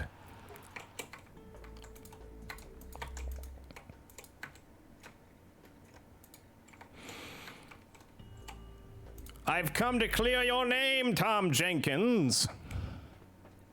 I know who's stealing the food. Tom spreads his hand. Doesn't look surprised at all. Oh, that dick? I always said something off with that Nakayama. Have you told Aguirre yet? You tell him. You let him know, too. Nakayama is the one stealing the food. Aguirre scrunches up his face. Yano? That's funny. I thought he hated thieves. Antonio unclips the walkie-talkies from belt. Aguirre, detention 3. Apprehended employee Nakayama. Yes, once he's in custody, place him in solitary. Several minutes later, you see Nakayama struggling desperately against a pair of guards, dragging him down the hall. Aguirre shakes your hand. Thanks for the help. I'll make sure he gets the bog diet that's coming to him. Thanks again. What's a bog diet? He snickers. He'll be cleaning the bugs. Get it? Yeah, take that, elevator guy. Are you in here? I don't see ya. Oh, there you are. When you approach, Nakayama lowers his face to avoid your gaze and diligently polishes the floor. Oh, you have a... What is that? A cattle prod. I'd like that. What? 4,000 credits? You're out of your mind.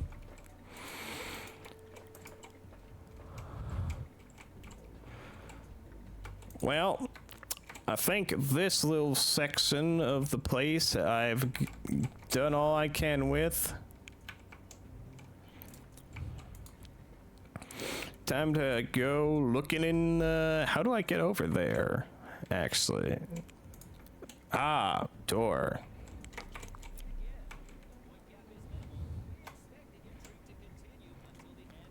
We expect the intrigue to continue.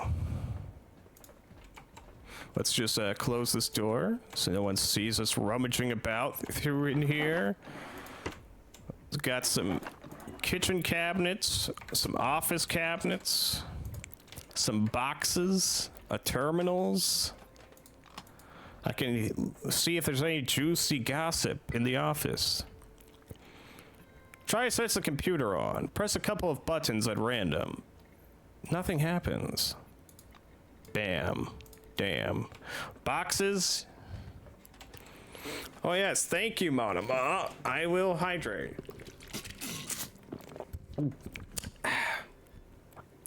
Wow, and welcome, Monoma. Wow, we are playing Encased. I am in Magellan Station currently. This big underground complex, and I'm rummaging through everyone's personal stuff.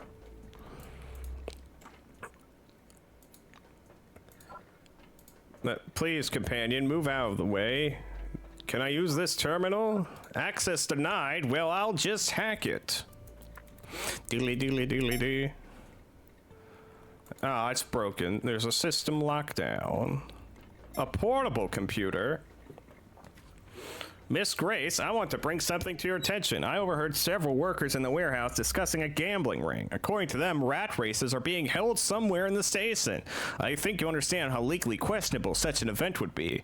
After a little investigation, we found that the races are held in the bunker, and one may be omitted by using the password Fink the Rat. I hope you'll agree that we cannot ignore such blatant misconduct. Please give me the go-ahead to investigate. S. Moreau. Not the rat races. Those rats can barely race.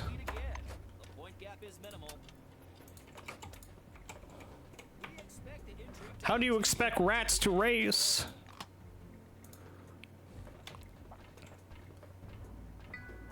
Ooh. Terminal. Read. To the attention of Ida Grace, Chief of Police, my group's investigations lead us to suspect the theft and smuggling of relics out of the dome has evolved into a highly organized operation with a global reach rather than a series of individual crimes. Though these are also taking place, a sophisticated criminal network is operating inside the dome, consisting of several nodes, apparently involving high-ranking employees from every wing, including Blackwing, sadly.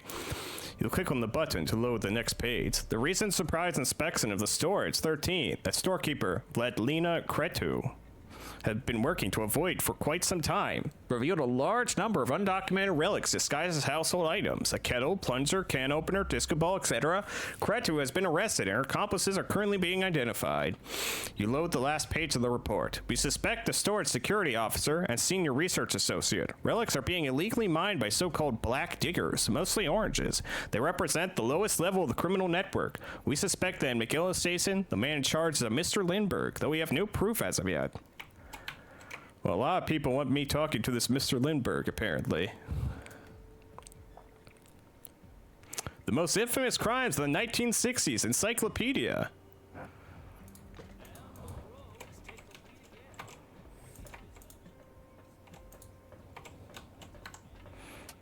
Do some more money. These telephones never work. I hope you're having a good day. We plan on raiding Nura later. Oh, a safe.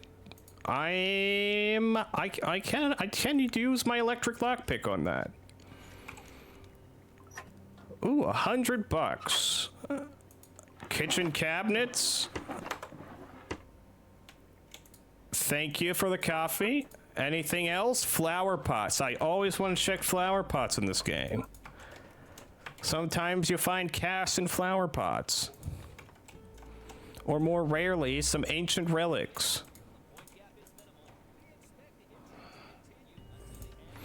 Well, that's that room covered. Anything in this flower pot? Just dirt. Just dirt.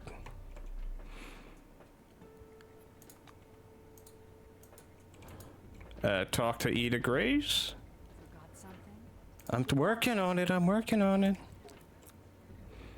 Move away. And finally, Tom Jenkins.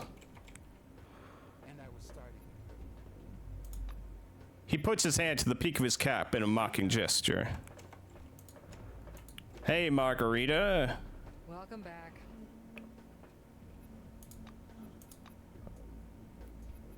It was nice chatting. It was nice chatting. Call a squad leader, then we'll talk. Your weapon does biochem damage? Why does your pistol do biochem damage? That's weird.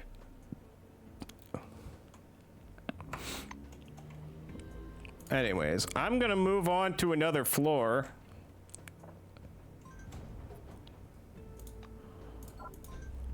What? Where are my companions? Lagging behind. Companions! Come on!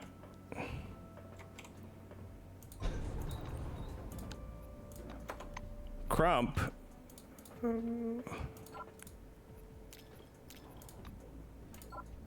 Okay, you're both here? Good. We're going to the lab and medical aid station. We're making our way down through this very large building. Floor level -4. Laboratories and hospital. Actually, let's look again at how many floors there are. We started in the hall. We went to warehouse and parking lot and military post. We're now on floor 4 of 7.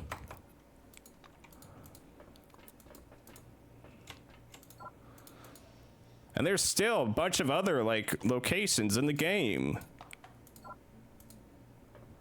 So much content. Whew. Control panel. The control panel has a translucent matte plexiglass cover. Under the cover are a number of toggles, one of which operates the chemical diffusing sprinklers in the decontamination chamber. Tech 60. Try to find the decontamination switch and flip it. Even though the switches aren't labeled, you're able to figure out which one you need with little difficulty. You turn off the sprinklers. Wait, why did I do that? I'm gonna activate it. Please stand by for decontamination to end. Please stand by for decontamination to end. Please stand by for decontamination to end. Ooh, a secret ventilation access. Okay, I think I might see now why I would deactivate that. I'm just gonna go turn that back off. Please stand by for decontamination to end. Please Turn off decontamination program. Okay, now we don't have to deal with it closing and opening the doors repeatedly. Empty relic storage. Control panel. This console allows you to monitor ecozone experiments. It's disabled right now. What does this one do? This console allows you... Yeah, it's the same thing. They're both disabled right now. Oh! This one has relic shards. Okay, well that's everything except these boxes. Doodly doodly doodly. It's some plastics. So where does this take me? Ooh. Observations of the anomalous zones in the basement of the lab floor turned out to be more interesting than could be expected. In the first 3 weeks, I found out the activity of the acid anomaly is directly proportional to the humidity level. The marks that I left on the walls led to another discovery. The anomalous zones migrate cyclically, moving relatively to an invisible center. Amazing. Oh no.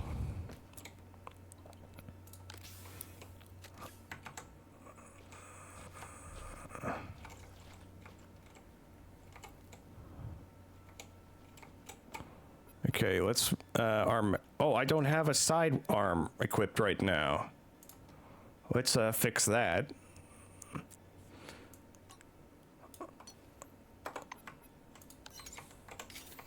Okay, these fellas are cryo.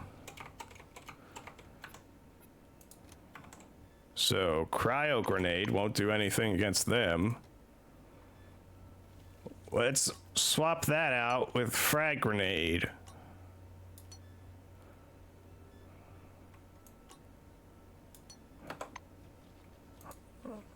And make a save here real quick. Doo-doo, doo-doo. Oh. Throw a bolt there. Anomaly.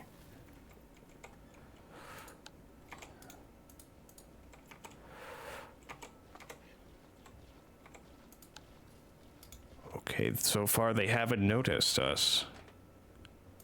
These necroids.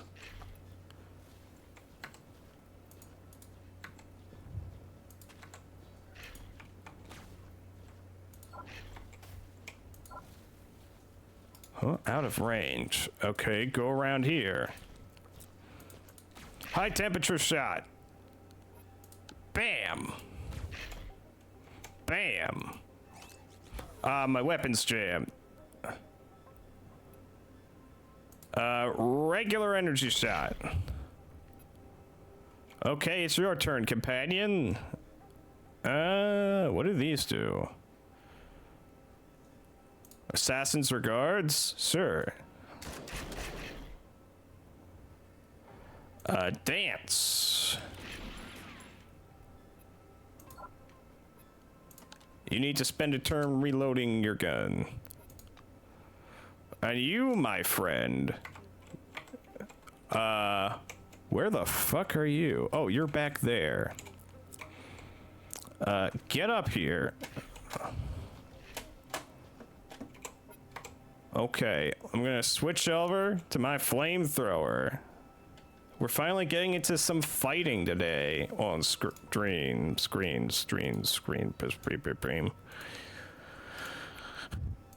Spit shot. Let's see. Heat resistance at 39. Cryo. Yeah, cryo ain't gonna do jack shit to them. Bam. Skip my turn. You. Bam.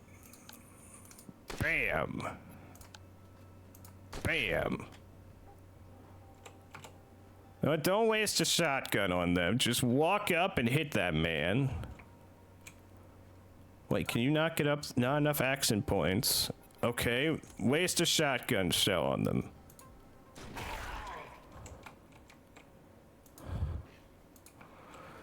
Get up there, Crump. Oh, no, it's my turn. Wait, what? Am I out of range? Do I need to get closer? You, I believe, are also out of range, maybe? Nope. Just take some shots at them, my friend. And now it's your turn, Crump.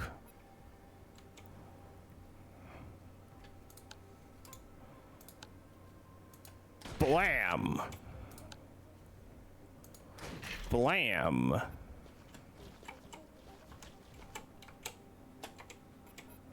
High temperature shot.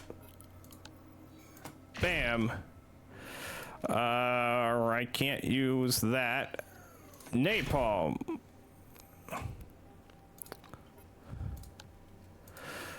Oh, your weapon's jammed. You gotta spend some time on jamming it. Oh, good, you killed him in one hit, my companion. Now you, get up close and hit that man with all you got.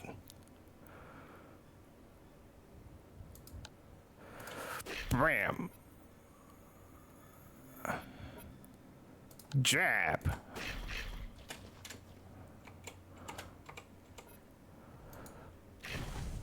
We're just gonna blast him with this flamethrower.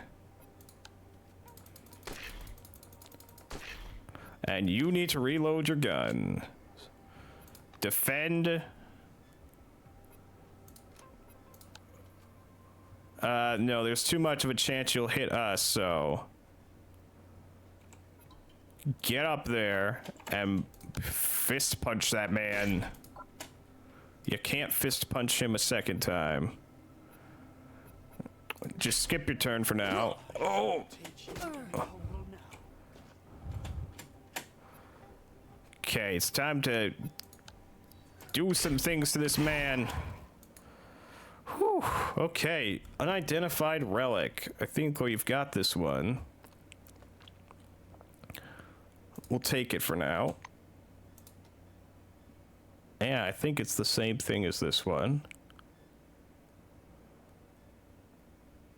Yeah. Other cryonecroid? No.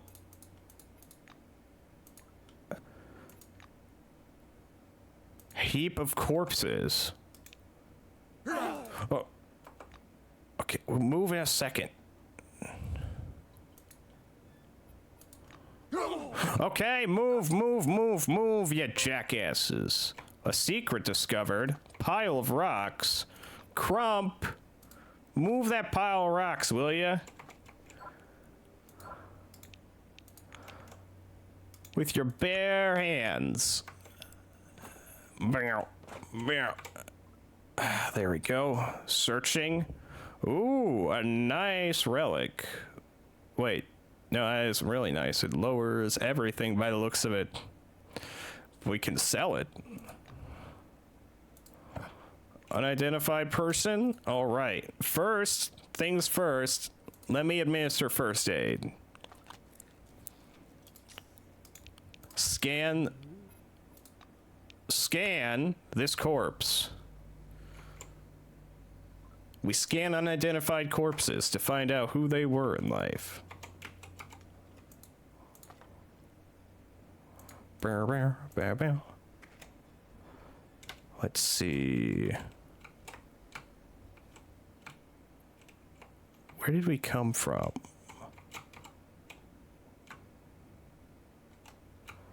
We came from here. Okay. Throw a bolt there. We're gonna run back.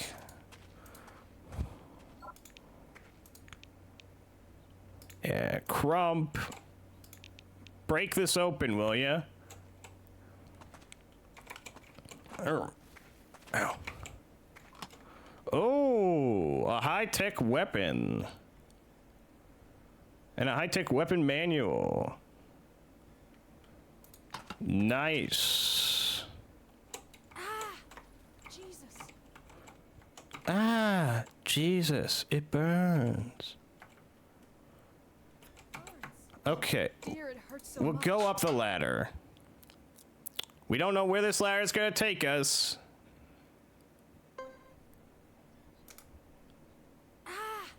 Jesus.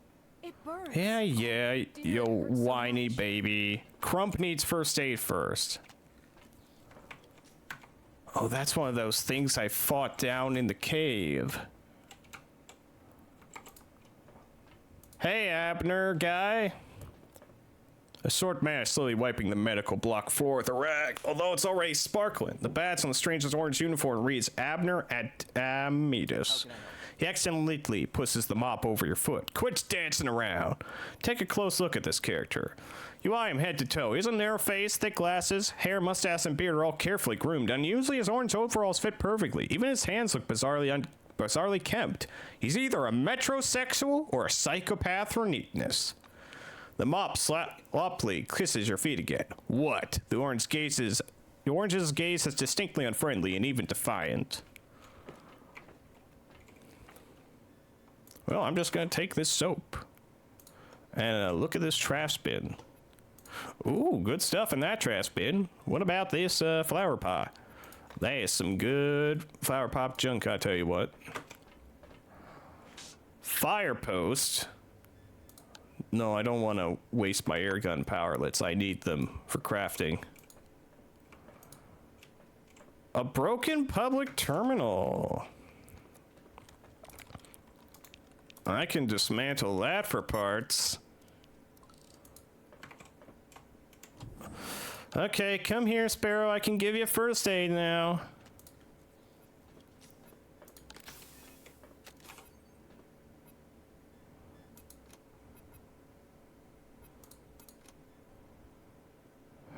Oh, also, I should probably holster any weapons I'm carrying.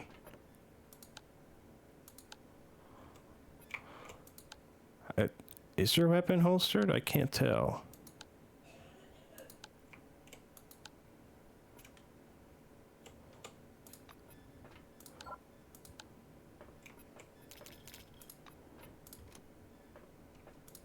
Okay, just switch over to your shotgun and holster that.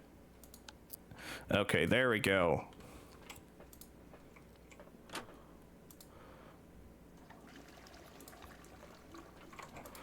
I'm gonna take turns in the toilet. Ooh, good. Some plastic junk. Just dirt. What about on the other side? Dirt. And flower pot. Money. Flower pot money, my favorite. Do-do-do-do-do-do-do-do. Okay, we're gonna go through here now. Oh, hey there, Peggy York. The black smothers a yawn with one hand. Anything interesting happen around here? Interesting. She scratches her head. Well, I've heard the Orange have started draining Freon from refrigerators. Can you imagine? They sell it to the Blues, and the Blues buy it because where else are you going to get Freon these days? It's enough to make a statue weep. Well, bye.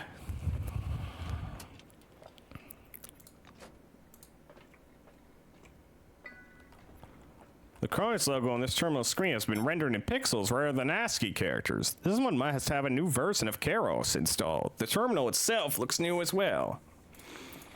Menu user page. Good day, employee. Enter command to open the desired menu. Mail. Apparently, the employee who uses this computer cleans out their info box on a regular basis. There's only one message dated September 12. Read. Dear Miss Storks, there's an unofficial request from me personally, not the department. I heard you received the body of an engineer who had been working in the Cascade 3 group. If the remains haven't been cremated yet, I would like to examine them. I know that relations between the new committee and White Swan are by no means smooth, but these differences do not interfere with the interests of science. Please let me know as soon as possible. Best regards, G. Sarofsky. RegPat to register as a patient. The system requests that you enter a password. Enter ListPad to list registered patients. Require a password. Oh, another flower pot. It's dirt. Trash bin. More flower pots. Gotta look at every flower pot. Because sometimes you might just find $5. Holiday seriously injured. You don't know enough about medicine to make a prognosis.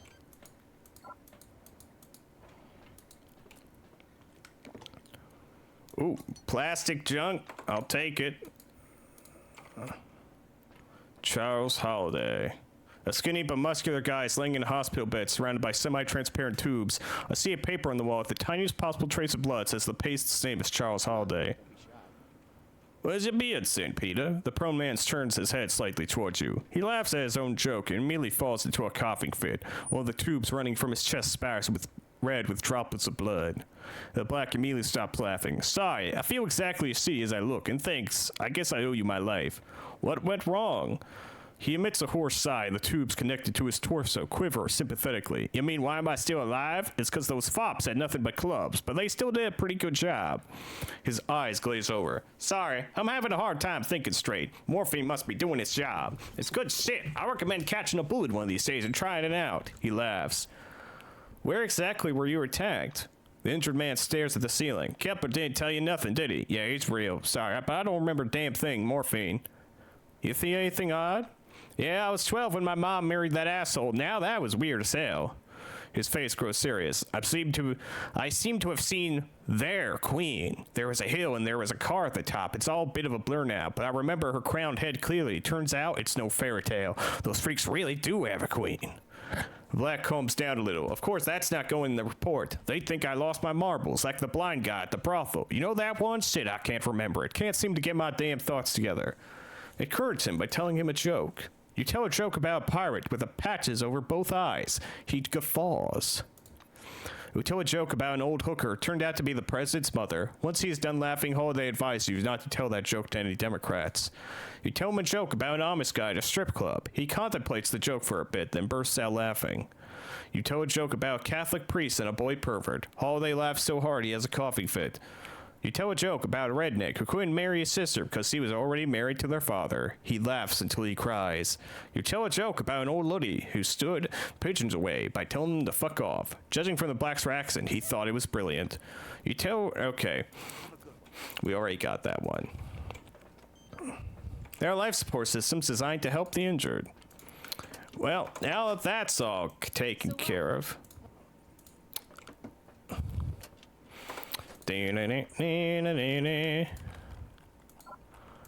Please move out of the way, Crump. I want to loot there.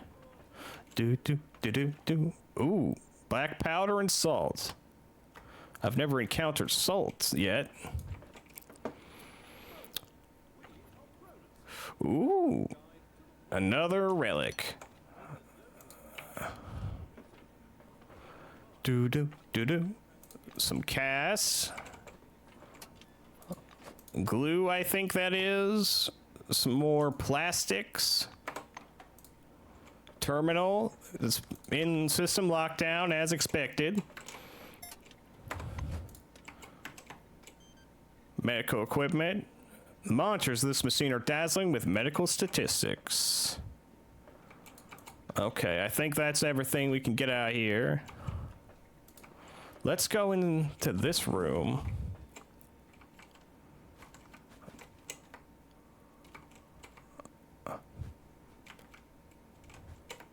I'm gonna go over and talk to this guy.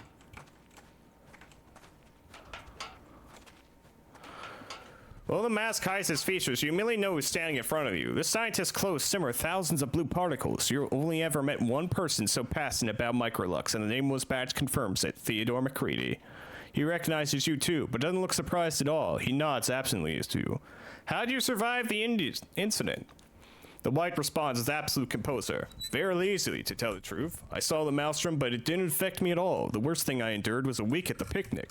Melville was an awful cook, you know. Even frying up a cheese pancake is beyond him. I couldn't bring myself to eat his food. Credit what credit's due. Aaron does a good job running the gas station. The picnic is considered to be a very important place in the desert, but still preserves its independence. His brow wrinkles in thought. What's your attitude towards Henrietta Russo? He brightens right away. It's easy to criticize ambitious projects, to sit around with your feet up questioning the serious researcher. I've got one thing to say to all these critics. Get off Henrietta's back and let her do her job. You're not interested in her work ethic, are you? Well, in regular life, Russo's very funny. She wears colorful socks and likes to tell gross jokes. A chuckle comes from behind the mask. What do you think about the emulator project? All reasonable people share the same opinion about the emulator. Everyone has to put aside their doubts and work for the good of the project. If the emulator can't save us, nothing will. Maelstrom will continue to spread and 30,000 people have their brains boiled. How's your research going? Very well, actually. I dedicated several years of my life to researching the nature of microlux, and now it's bearing fruit. He switches on his keras and turns it towards you. The microlux is actually created by Mobiuses, but it's not biowaste. It acts as a tool to form an information field. He excitedly shares his findings. A speck of microlux isn't just a data point. The information contained in these structures synchronizes when they're within a certain range. In theory, every Mobius under the dome can receive info simultaneously. Helm, his research sounds incredible. Yes, I agree. It's amazing. What is the Mobius doing here? I'm glad you asked. This is a unique specimen, perhaps the only one under the dome. It shows no signs of aggression at all. He steps over the edge of the parapet, and the Mobius runs up to him like a friendly dog. Theodore takes some crumbs out of his pocket and scatters them in the cubicle. We call him Terry, short for terror. Funny, right?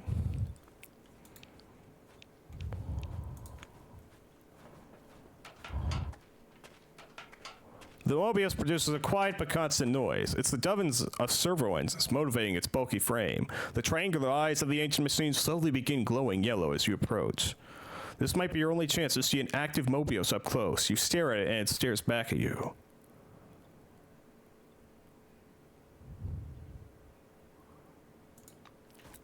Save game.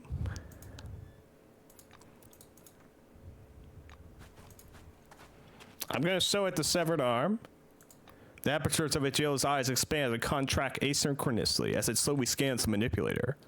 Offer a handful of relic dust to it. The Mobius mechanical buzz grows louder and is joined by gurgling noises. The thin slot on the machine's front panel blazes with a bright strobing light. In response, your handful of dust begins to radiate various ethereal colors.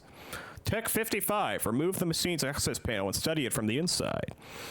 This relic machine shows signs of amazingly advanced design. The panel is held in place by a complicated network of grooves, allowing it to be easily removed but preventing it from shifting accidentally. The surface opening gives you a good view of the robot's insides, which are helpfully illuminated with a soft light. The placement of parts, the precision of the engineering, and the complexity of the mechanism overall is incomparable to anything you've seen before. Cool. Anything in here? Ah! Only radiation. Oh, I can solve that by going to the bathroom. How about this one?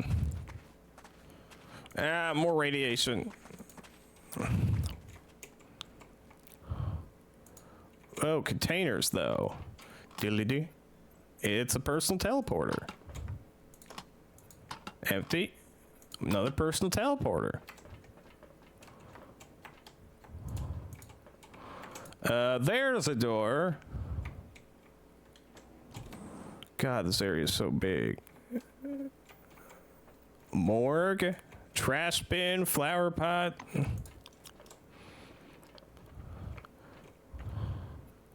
I will take that drug, thank you. I've already talked with Peggy York. Gonna take this stuff. Enrique. I'm all ears. Hey, come on. Turning to the voice, you see a short black-haired guy with a neatly trimmed mustache. He's holding a mop, and the badge sewn on his orange overalls identifies him as Enrique Eterno. Here's the thing. My kinsman passed away. Virgin Maria, have virgin on the soul of your humble servant. Without interrupting his incessant chatter, Enrique lifts his eyes to heaven and crosses himself. Anyway, he is in the morgue now, and the ring, a family heirloom, remains with him. They will not give it back to me, those bitches. Will you help? As an employee of the White Wing, I am offended by the word bitch.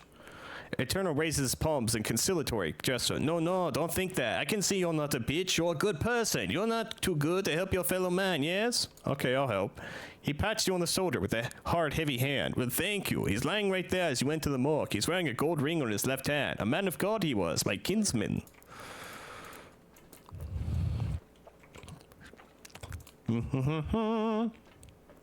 Public terminal. System lockdown. Flower pot. More flash flower pot money. Dirt. Okay, gonna get into the morgue. 'Cause I'm a White Wing employee. Use. Chemistry workbench. Nah. Ooh, a secret discovered. Is this back into the same underground place I was before? I believe it will be. Yes.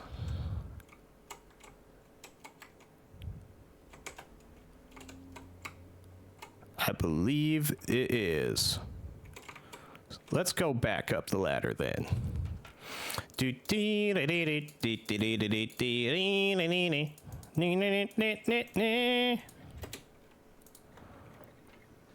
Oh god, there's so much on the screen. Reagents, nothing. Ooh, relic. And some cash. Terminal. Enter the morgue log. A long list of names and dates appear alongside cause of death and other annotations. Search for Leighton Langley. Your search doesn't produce any useful results. Among Magellan's dead employees, there's one Leighton Flace, who was electrocuted in April 1973, and also a Maria Georgia and Tabitha Langley, who were killed in a car crash in early 1975, but there's no Leighton Langley in the database. Okay, you check the morgue computer. Leighton Langley does not appear in the deceased employee database. Okay. Let me just,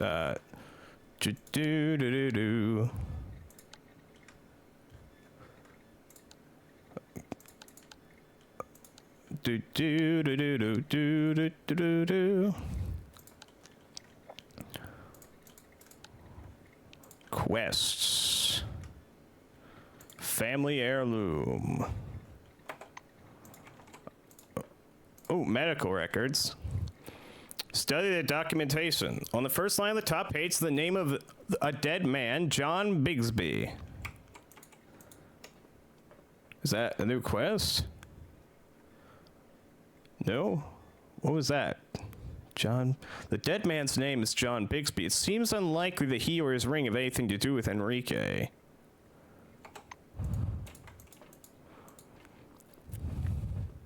Hello, Extrone. Welcome. I inquire about the man's name. Enrique thinks for a moment. John, but we call him Bubble. Like, come here, Bubble. And he comes. Lord, what a pious man he was. And what a ring he had. He crosses himself again in almost comically exaggerated fashion. I'm even more skeptical now. Do you know what Jesus said about such people that do that? He said, justice shall be served upon those pricks, or something like that.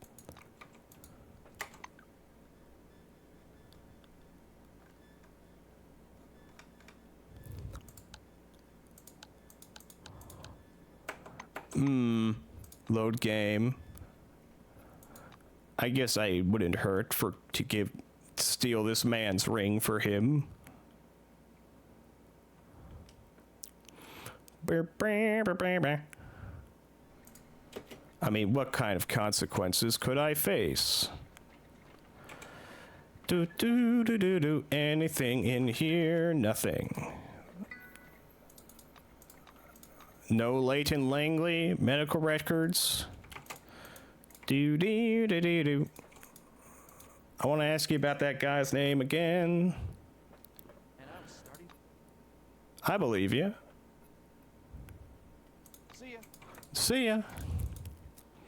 Hello, John Bigsby. Carefully inspect the corpse. Death can make drastic changes to a person's face, but even with this mind, the cadaver looks nothing like Enrique. Remove the corpse's signet ring.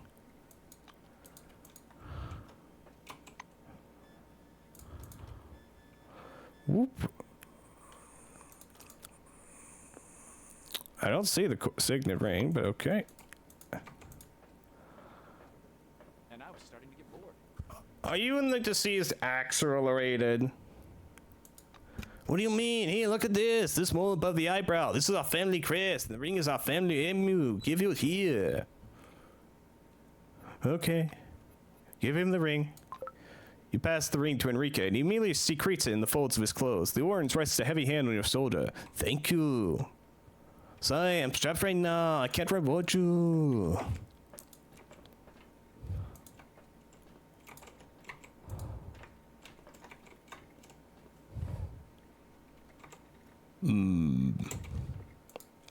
Morgue freezers. Dude. It's empty and smells like alcohol. Glowing slightly. Oh, wait, sorry. Let me fix that. There's supposed to be a special thing that pops up.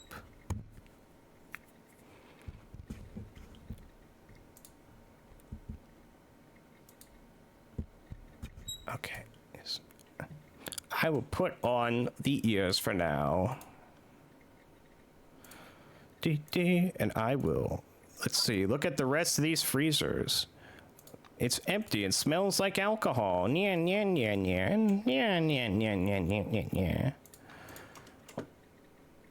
So many of these freezers smell like alcohol. Oh. Okay, quest updated. None of the people lying in them looks like Leighton Langley. You check the cold rooms of the morgue. You should go back to Paris and tell her McGillen knows nothing of her brother's death. Do.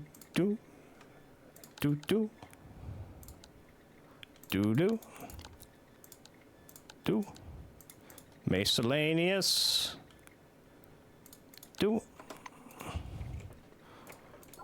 Anything else around here? There are some stuff to loot. Okay, now I can redeem this again. Yes, that is what's supposed to pop up.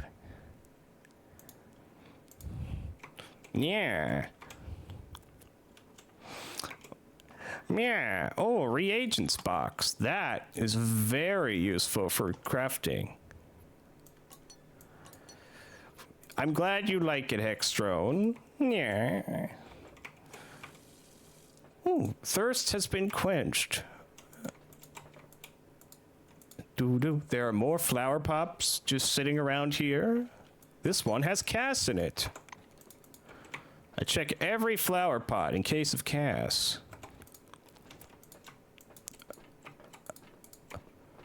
I have not talked to that person yet, I don't think. Oh, this flower pot has drugs. More Cass. Public terminal? Hello there. The bulky man looks gloomily up from the report he's reading. Yes. A shiny badge sewn to his white coat. White coat reads Ilya Andreev, laboratory assistant. Say something encouraging. He phlegmatically salutes you with the report. Serving science. Ilya goes back to his reading. What are you doing there? Realizing his hope that you will simply leave him alone is futile, he sighs. I enter statistics related to scientific activity and write reports, but more importantly, I can read whatever I want. In my free time, I play board games and work out at the gym. Yeah, I know, it doesn't look like I work out. You're just taking a look around. You can look around, just don't touch anything without permission. As if by accident, he adjusts the hem of his lab coat so you can see his holstered pistol. Meh, meh, meh. More flower podcasts. Just some dirt. Okay, well, I'm gonna go into the doctor's office now. It's regenerating nerve tissue. Oh, and look how quickly it's getting better. Sensational. There are bite marks on the body. Presumably those of a large feline. Or perhaps hyenas? Interesting. He has an open fracture near the right shin. His co-workers say he kicked a robot. Lucky guy. Antidepressants, Yeah. anxiety medication, tranquilizers, the standard cocktail for upper management. Maybe I should have prescribed cognac. Frigus vulgaris. Hello. A keen man dressed in white is reading out excerpts from clinical records and adding his own comments as he goes. He looks up and gives you a cheery nod. Good afternoon. Good. Come in. Is this your first visit? Any complaints? Get acquainted. The white jokingly raises 2 fingers to his temples. Magellan Asen staff physician at your service.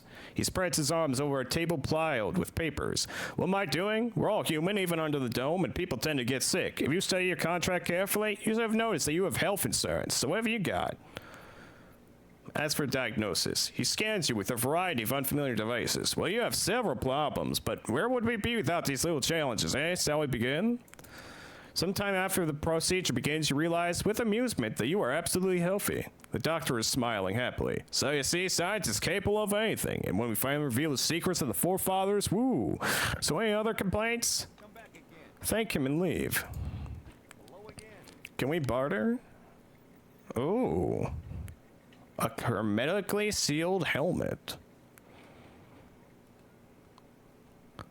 Brr, I would like that. Or those gloves.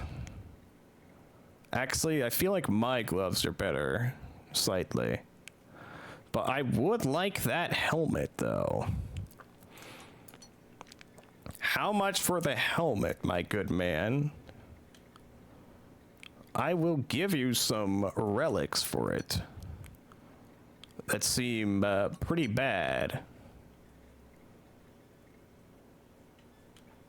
Especially when the helmet looks like that, Hextron.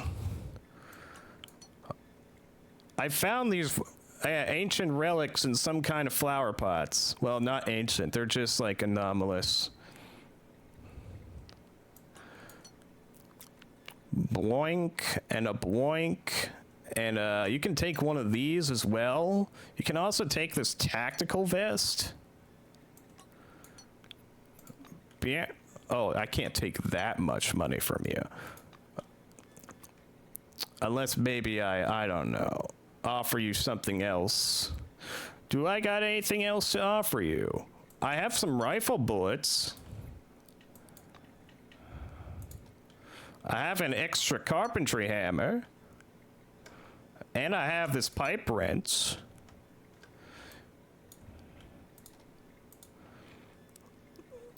Let's see. Anything else I don't need? No, I think that's it. I'll just subtract some of the money you're offering me. Maybe add a bit more.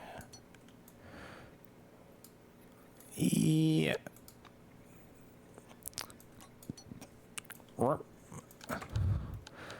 Rip. 2 more bucks and you got a deal. Except There you go. Thank you for the cast and helmet. I hope to see you again soon. Same here. This one improves my learnability, but I actually don't know what the learnability stat is. Learnability modifies the amount of experience gained. Oh. That's pretty important.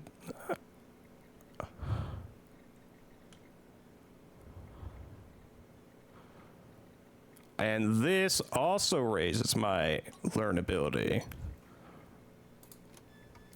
So putting all these stuff together, I can get more experience from anything I do. Use terminal. A block of text glows on screen. The Blues put Medcom in order, but it won't last long. This is the 5th takedown this year. No wonder, considering how much is being used. There's no equipment in storage, but supposedly the Phalanx has a huge warehouse with tons of Medcoms, reagents, surgical instruments, and other medical supplies. Unfortunately, the administration is keeping trade with Zemeckis to a minimum. What kind of funny business is this? Please move out of the way, Sparrow. That's our twinks here in the coat. He's Sparrow, and this big, beautiful lughead is. I'll see his name in a second. His name is Crump. Did I just get a note? Medkit Fort manufacturing formula. This is a detailed description of super medkit drug synthesis technology, which is a trade secret of Maximon Corp, licensed to Cronus for official use. Sparrow, please.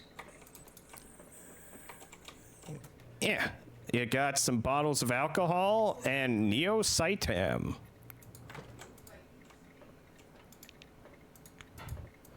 A tape recorder.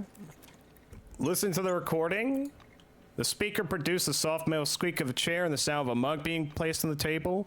You hear the dry analog crunch of someone's hacking cough. How is this going to help me? What's that thing for? Formality. We're obligated to make records. Now, when did the first symptoms appear? Thursday. I remember it vividly. The chart says you report swollen eyes, light sensitivity, and visual hallucinations. Is that correct?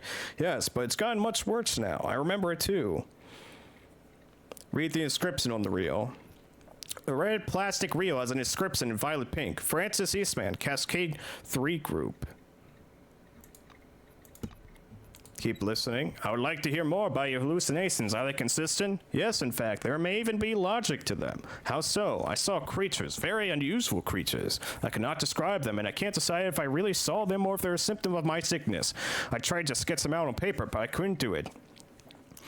I understand. Let's pause here. I'm going to refer you to Dr. Schroeder. Schroeder? He's an ophthalmologist. Exactly. My preliminary diagnosis is retinal trauma, but Dr. Schroeder is the expert in that field. Don't worry. I'll attach the tape to your file. Leave it be. Beep. Ooh, a mirror. I'm going to look in the mirror. I now feel more self-confident. Doo-doo, doo-doo, doo-doo, doo-doo.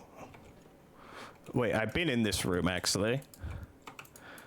Where haven't I been? I don't think I've been over here yet, no. I think this is the only area of this floor I haven't been to yet. Doo-doo, doo-doo. Trash bin! No one is around, so lockpick.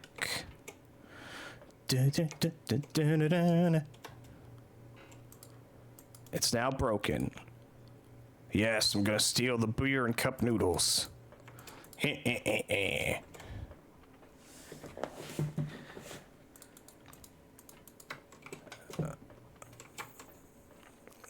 Dirt. One more flower pot, and then there's a fridge over there. Ooh, fridge, fridge. Ooh, proper nutrition ready meal, morning dunes beer and canned ham. Okay, that is... Oh, wait. Before we go, coffee machine. Yes. Okay, and finally, lockpick this.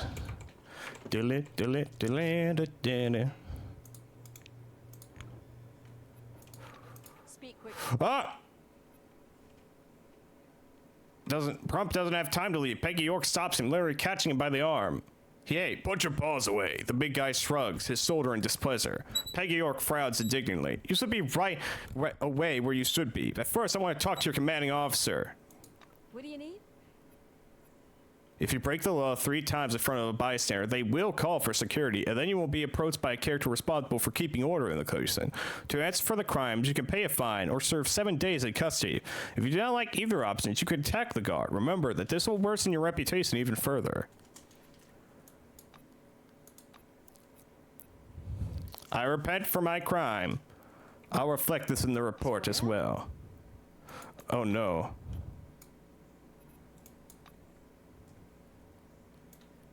Oh no.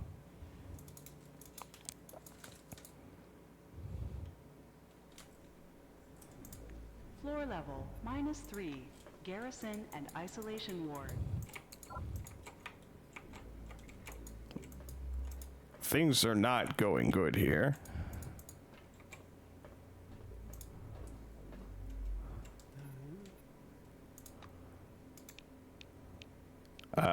Let's see. Crump. My good man, just break yourself out. They can't keep you in there.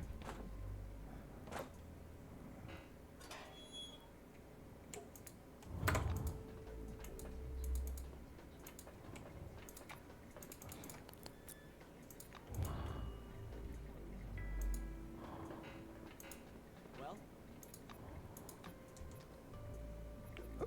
Okay, I'm gonna reload a save.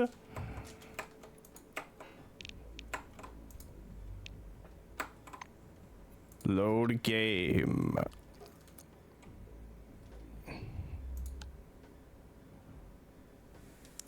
Do do do do.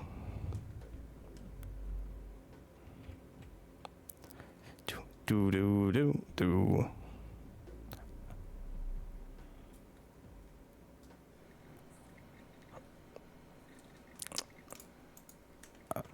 Okay, I have lost some progress, but nothing important.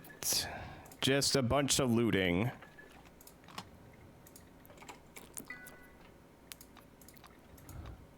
Well, also this Layton quest. Brep, brep.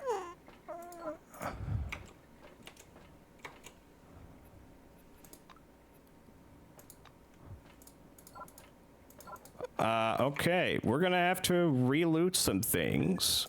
Maybe rebuy that helmet if we get an opportunity. Oh, also, equip this. Before I forget.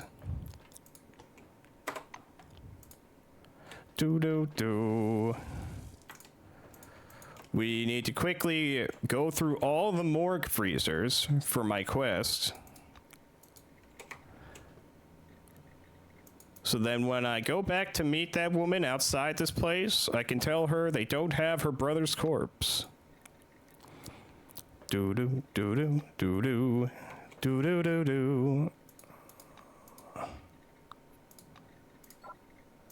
Please move, Crump. We've learned our lesson not to, go stealing from vending machines. Do-do-do-do. And I was starting to get bored.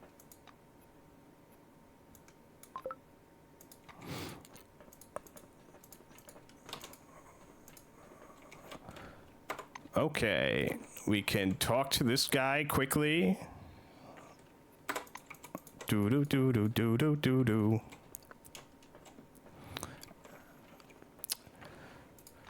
I'm sorry that you have to see me rummage through all these flower pots again.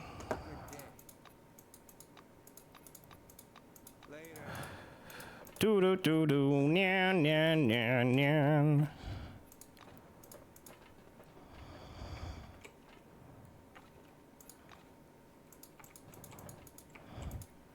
Hello there, Anatoly. I need a little healing.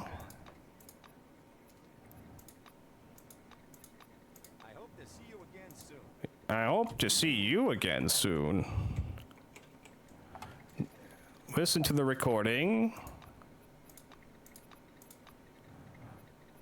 Leave it be. Terminal. Oh, Sparrow, please. And this time we're gonna save before we leave this room. Lockpick. Dilly dilly dilly dilly dilly dilly.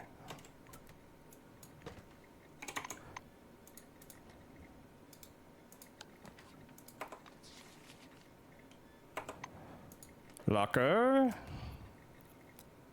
Take all. And Anatoly, do you still have that nice mask? You don't have the nice mask anymore. I am distraught. I am crumpled. I am thoroughly scrungled. We have been deprived of our mask. We are no longer drone chic. This is a terrible day in the hive.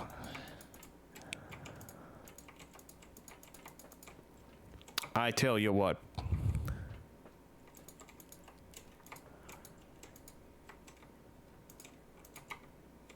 Oh. Yes, drone chic.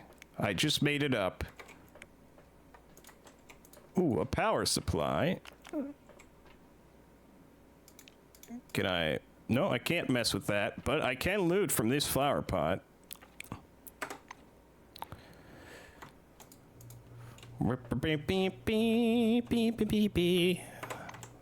Yes, write that down. Write that down. Yeah.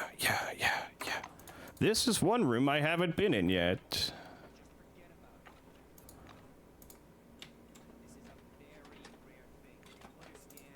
Gonna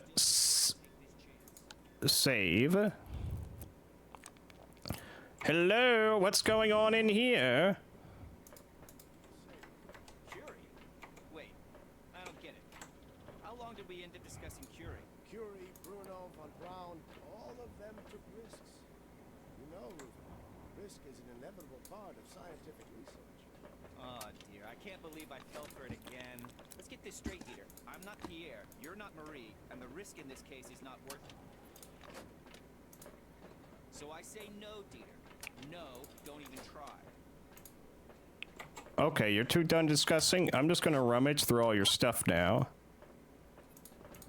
Doo-doo. Oh, that one's locked. I'm gonna get in trouble if I mess with it.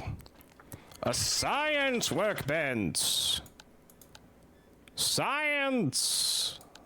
Give me more sleeping spray.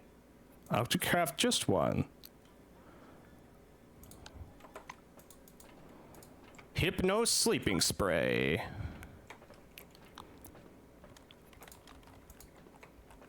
Doo-doo. Nothing in that box. This box has dirt and plastics. Ooh. Thanks to our latest research, we are now one step closer to the technical implementation of the human-machine neural interface. This opens up tremendous opportunities in various areas of tech, but above all in creating giant anthropomorphic robots. The article isn't what you'd call entertaining, rather it puts you in a kind of hypnotic trance. You come to your senses after a while and read through the lines on the screen again. The nature of the so-called psionic effect of some relics remain unknown. The hypothetical psion particle, as it was dubbed in our lab, might not even be involved in any of the four known types of physical interaction. Go back a couple paragraphs. You read a couple more pages. Your gaze stops at the last paragraph. It's doubtful that the influence of relics on the psyche has a physical nature. Most likely, we are dealing with suggestion, autosuggestion, and in some cases, mass hysteria. Entities shouldn't be multiplied unnecessarily. Yes, Hextrode. I thought you might. Oh, the mask! The mask, you've come back to us. Now we can put you on our face where you belong. And these gloves are slightly better than our own gloves. It gives us another bonus for our high-tech weapon skill.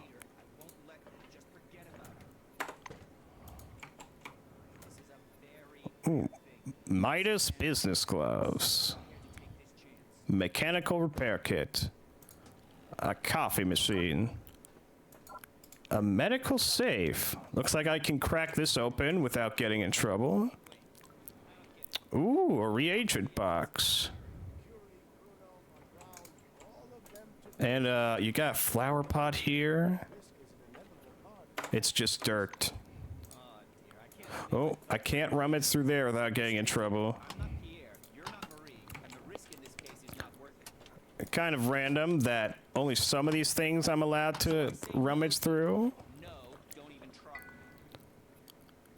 Ooh, Theodore McCready research log. Display flashes and a list of research projects appear. Problems in nonlinear dome topology, anomalous activity, electromagnetic clusters, the influence of relics on indigenous fauna, an information virus hypothesis based on the example of casus homunculus. Let's read number 4.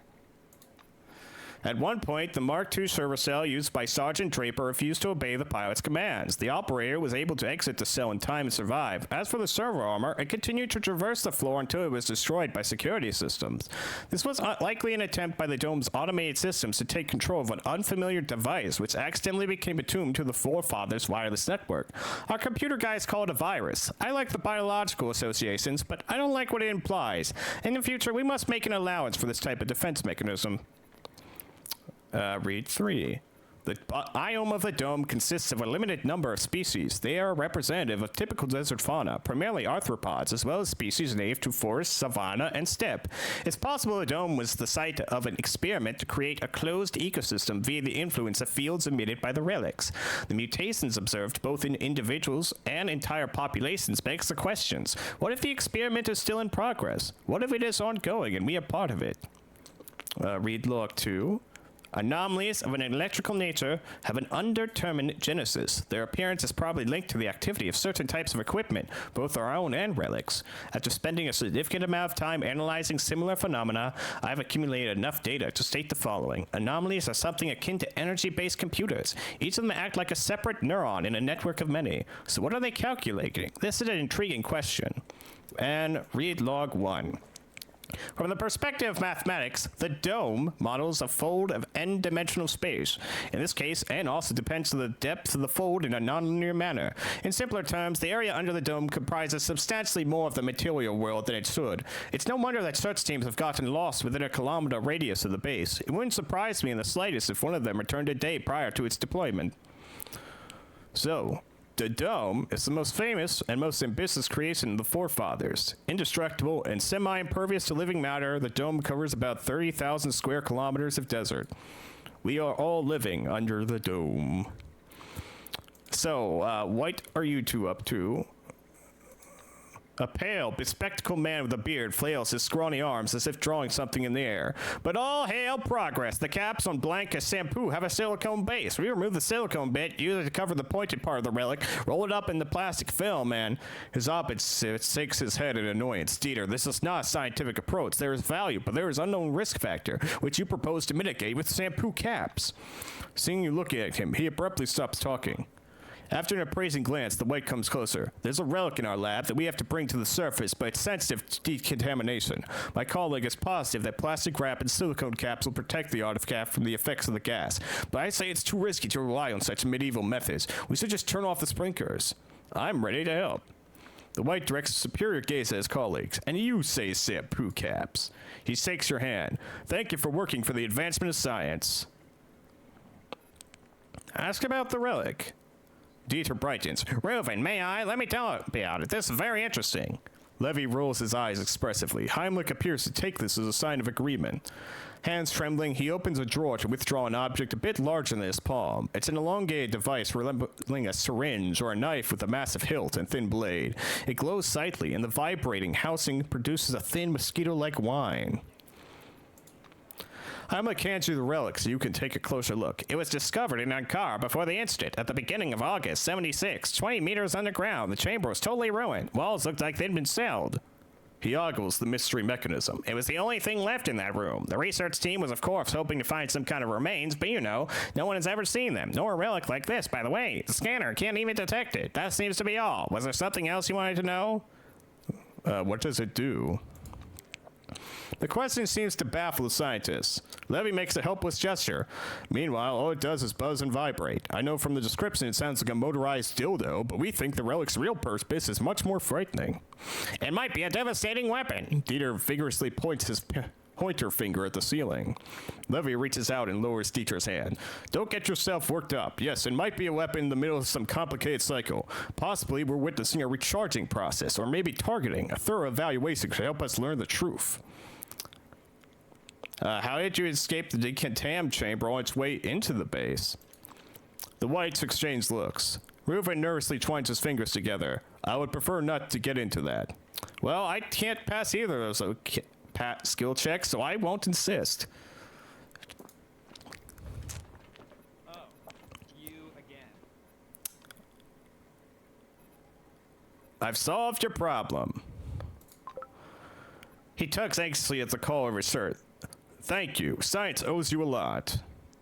Dieter, prepare the relic for transport. Let's begin. After carefully wrapping the relic in layers of silicone, you can never be too careful after all, Dieter leaves the lab. Reuven anxiously watches him go. And I was starting to get bored. Levy greets you with a warm smile. The experiment has moved on to the preparation stage, all because of you. Thank you. It was nice chatting. Oh, I think he dropped some stuff in our inventory as thanks. Hello there. A white wing employee whispers something, gazing up at the ceiling. He doesn't even notice you. His pale uniform is covered with spots and stains of many different colors. Even the badge with his name, George Sarens, is smeared with something pink. I am thirsty today. Do I know you? Excuse my curiosity, but didn't we meet at Concord? I'm certain we had a lovely conversation, although I can't recall the details. Anyway, are you here for reagents, or are you looking for a scientific curator? Either way, you've come to the right place. Offer to trade points for items. Forefather points. I would like chemical reagents.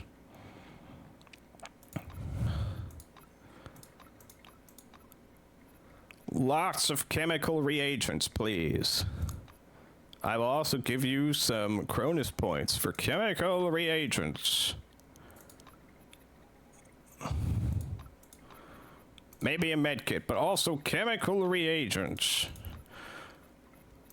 I can do so much with chemical reagents, I swear. Let's just go to the science workbench to prove my point.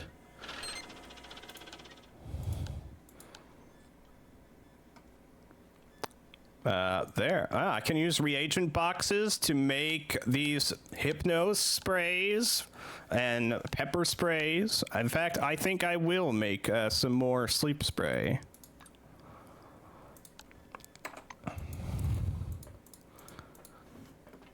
Because I was told to be non-lethal with some people in the future.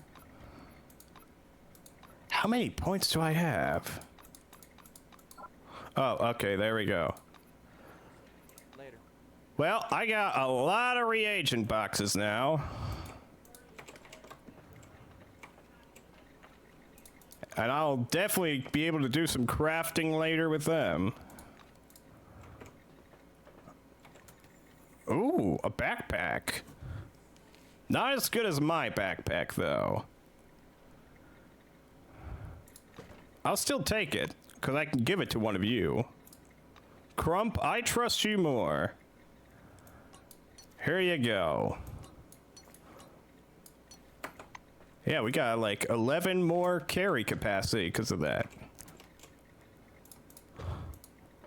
Ooh. Touch my things. Okay, okay. I won't touch your things.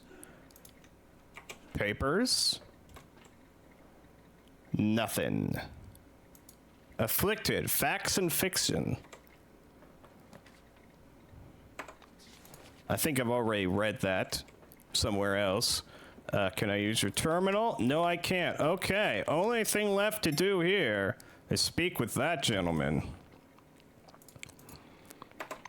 And I'm gonna save my game. Boink. Hello, Akira Okawa. This graying, effeminate scientist is sunk deep in his thoughts. He's fixated on the screen of his carrots and oblivious to anyone around him. Although the screen is totally blank except for a command line and blinking cursor, the employee's badge reads Akira Okawara, robot technician. He looks up at you with an empty, alienated eyes. Oh, please, please forgive me. The new manipulator is not yet ready. I will have it finished before the end of the week. You look very upset. Oh, no, I'm all right. He objects, but his lips betray him with their trembling. He gives a short sob and wipes his eyes on his coat sleeve. Okay, I'm fine. I'm not all right. Forgive my weakness. It is unworthy. He continues sniffling. Have you heard about Sonora? It's a collapsed warehouse bunker. I sent my robot there, and it hasn't yet returned. And if it hasn't returned, something really dire must have happened. And please, if you happen to pass by Sonora, will you... you never know. Drop in, would you? Perhaps you'll find my robot. I will. He pauses and purses his lips, struggling with his emotions. His face lights up. Sonora is just a short distance away. I pointed out on your map here, right here. Did you memorize it? I'll definitely stop by. Later. This poor man with his robot sex dungeon here.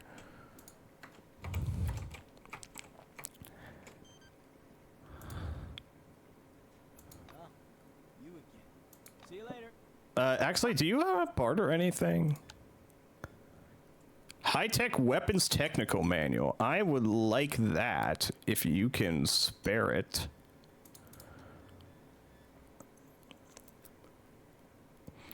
Let's see. I'll give you that. And I'll give you this food. I'll also give you this wrench. No, that's not enough.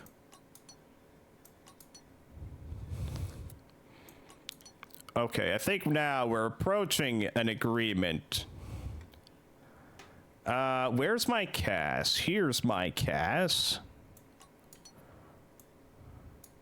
Yoink. No, I'm giving you too much.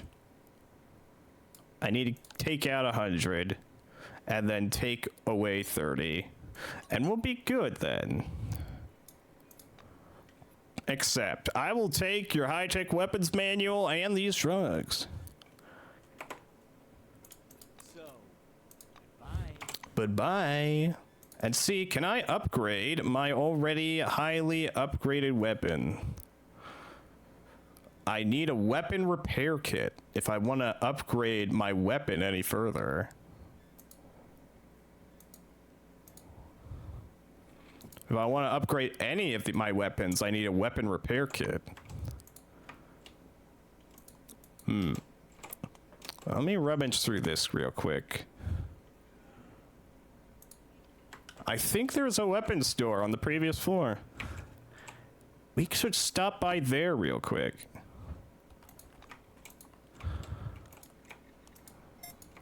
Ooh, a science workbench. I will make one more thing of hypno sleeping spray.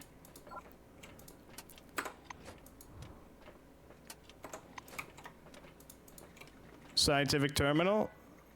Oh. The terminal contains an array of data on a series of experiments conducted with a single relic. A large number of charts are filled with numbers. There are hundreds, if not thousands, of samples. In the bottom row of the last chart, someone has scribbled, "He's mocking us! I know it! Meow!"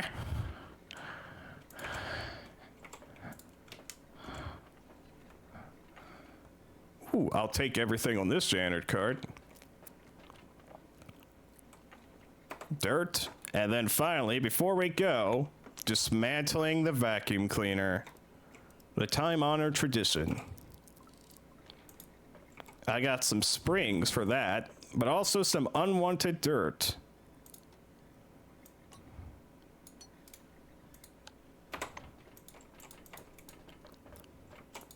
One of these days, I'm gonna come across someone that actually wants dirt. And I'll be all the poorer because I have not kept any of my dirt.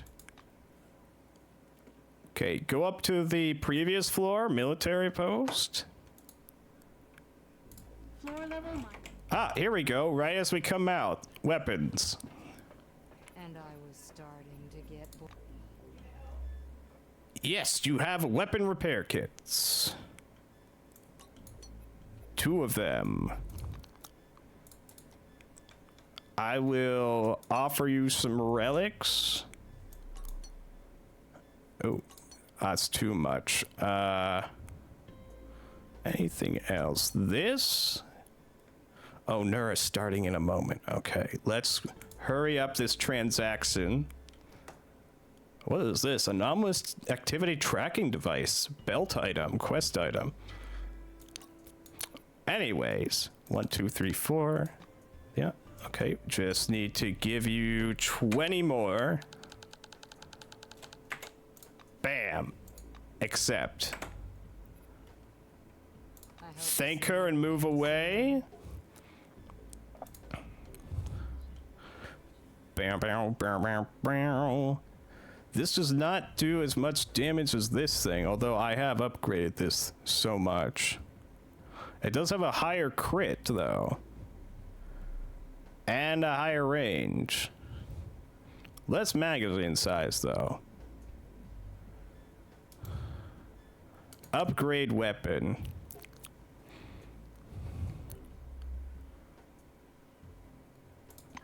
Upgraded. Okay, I can't upgrade that further because I don't have whatever this thing is. But I could upgrade this further.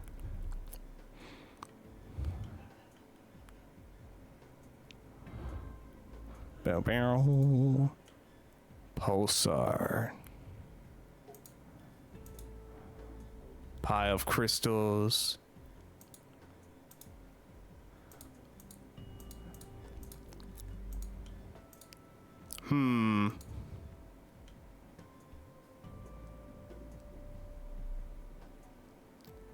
Mechanical damage, energy damage,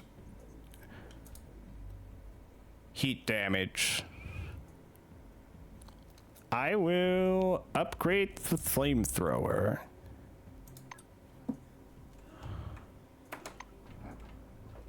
Nice. Nice. Well, we have accomplished a good, decent deal today.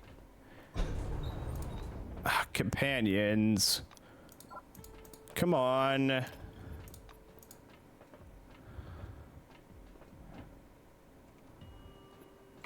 Yeah, come on.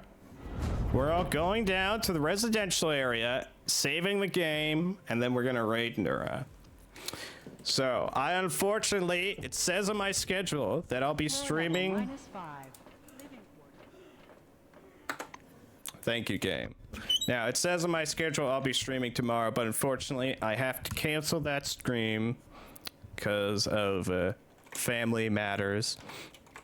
But I will be playing more of this game in the future. Perhaps I will continue playing this on Saturdays even. Whoops, save our game. And now let's go raid Nura. Actually, Nura's probably even in just the starting screen at the moment. They're probably not even ready yet. Let's go check. Okay, Nura hasn't started just yet. I will keep their stream open though. Thank you, X-Drone. Yeah. I'm gonna check one more thing real quick. I want to see how much experience we're at right now. -5. Living quarters. Oh, this takes up a hat slot and a mask slot. Okay. Good to know. I'm a bit hungry. Which we can resolve right now with these cup noodles. My experience, 63,000. To get my next level up, I need 66,000. We're getting there.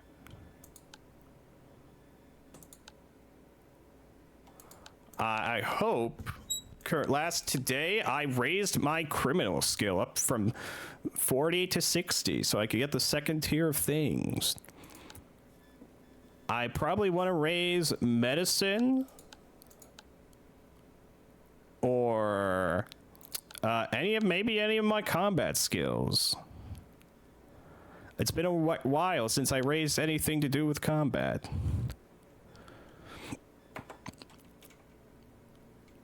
Fatty food? Oh no, I have heartburn. Damn me. Rebellious stomach robs you of strength. Oh, okay, Nura is live. Okay, well, /raid Nura Shiny. I will see you all Monday on Trake's channel with Neon Blood. Goodbye for now.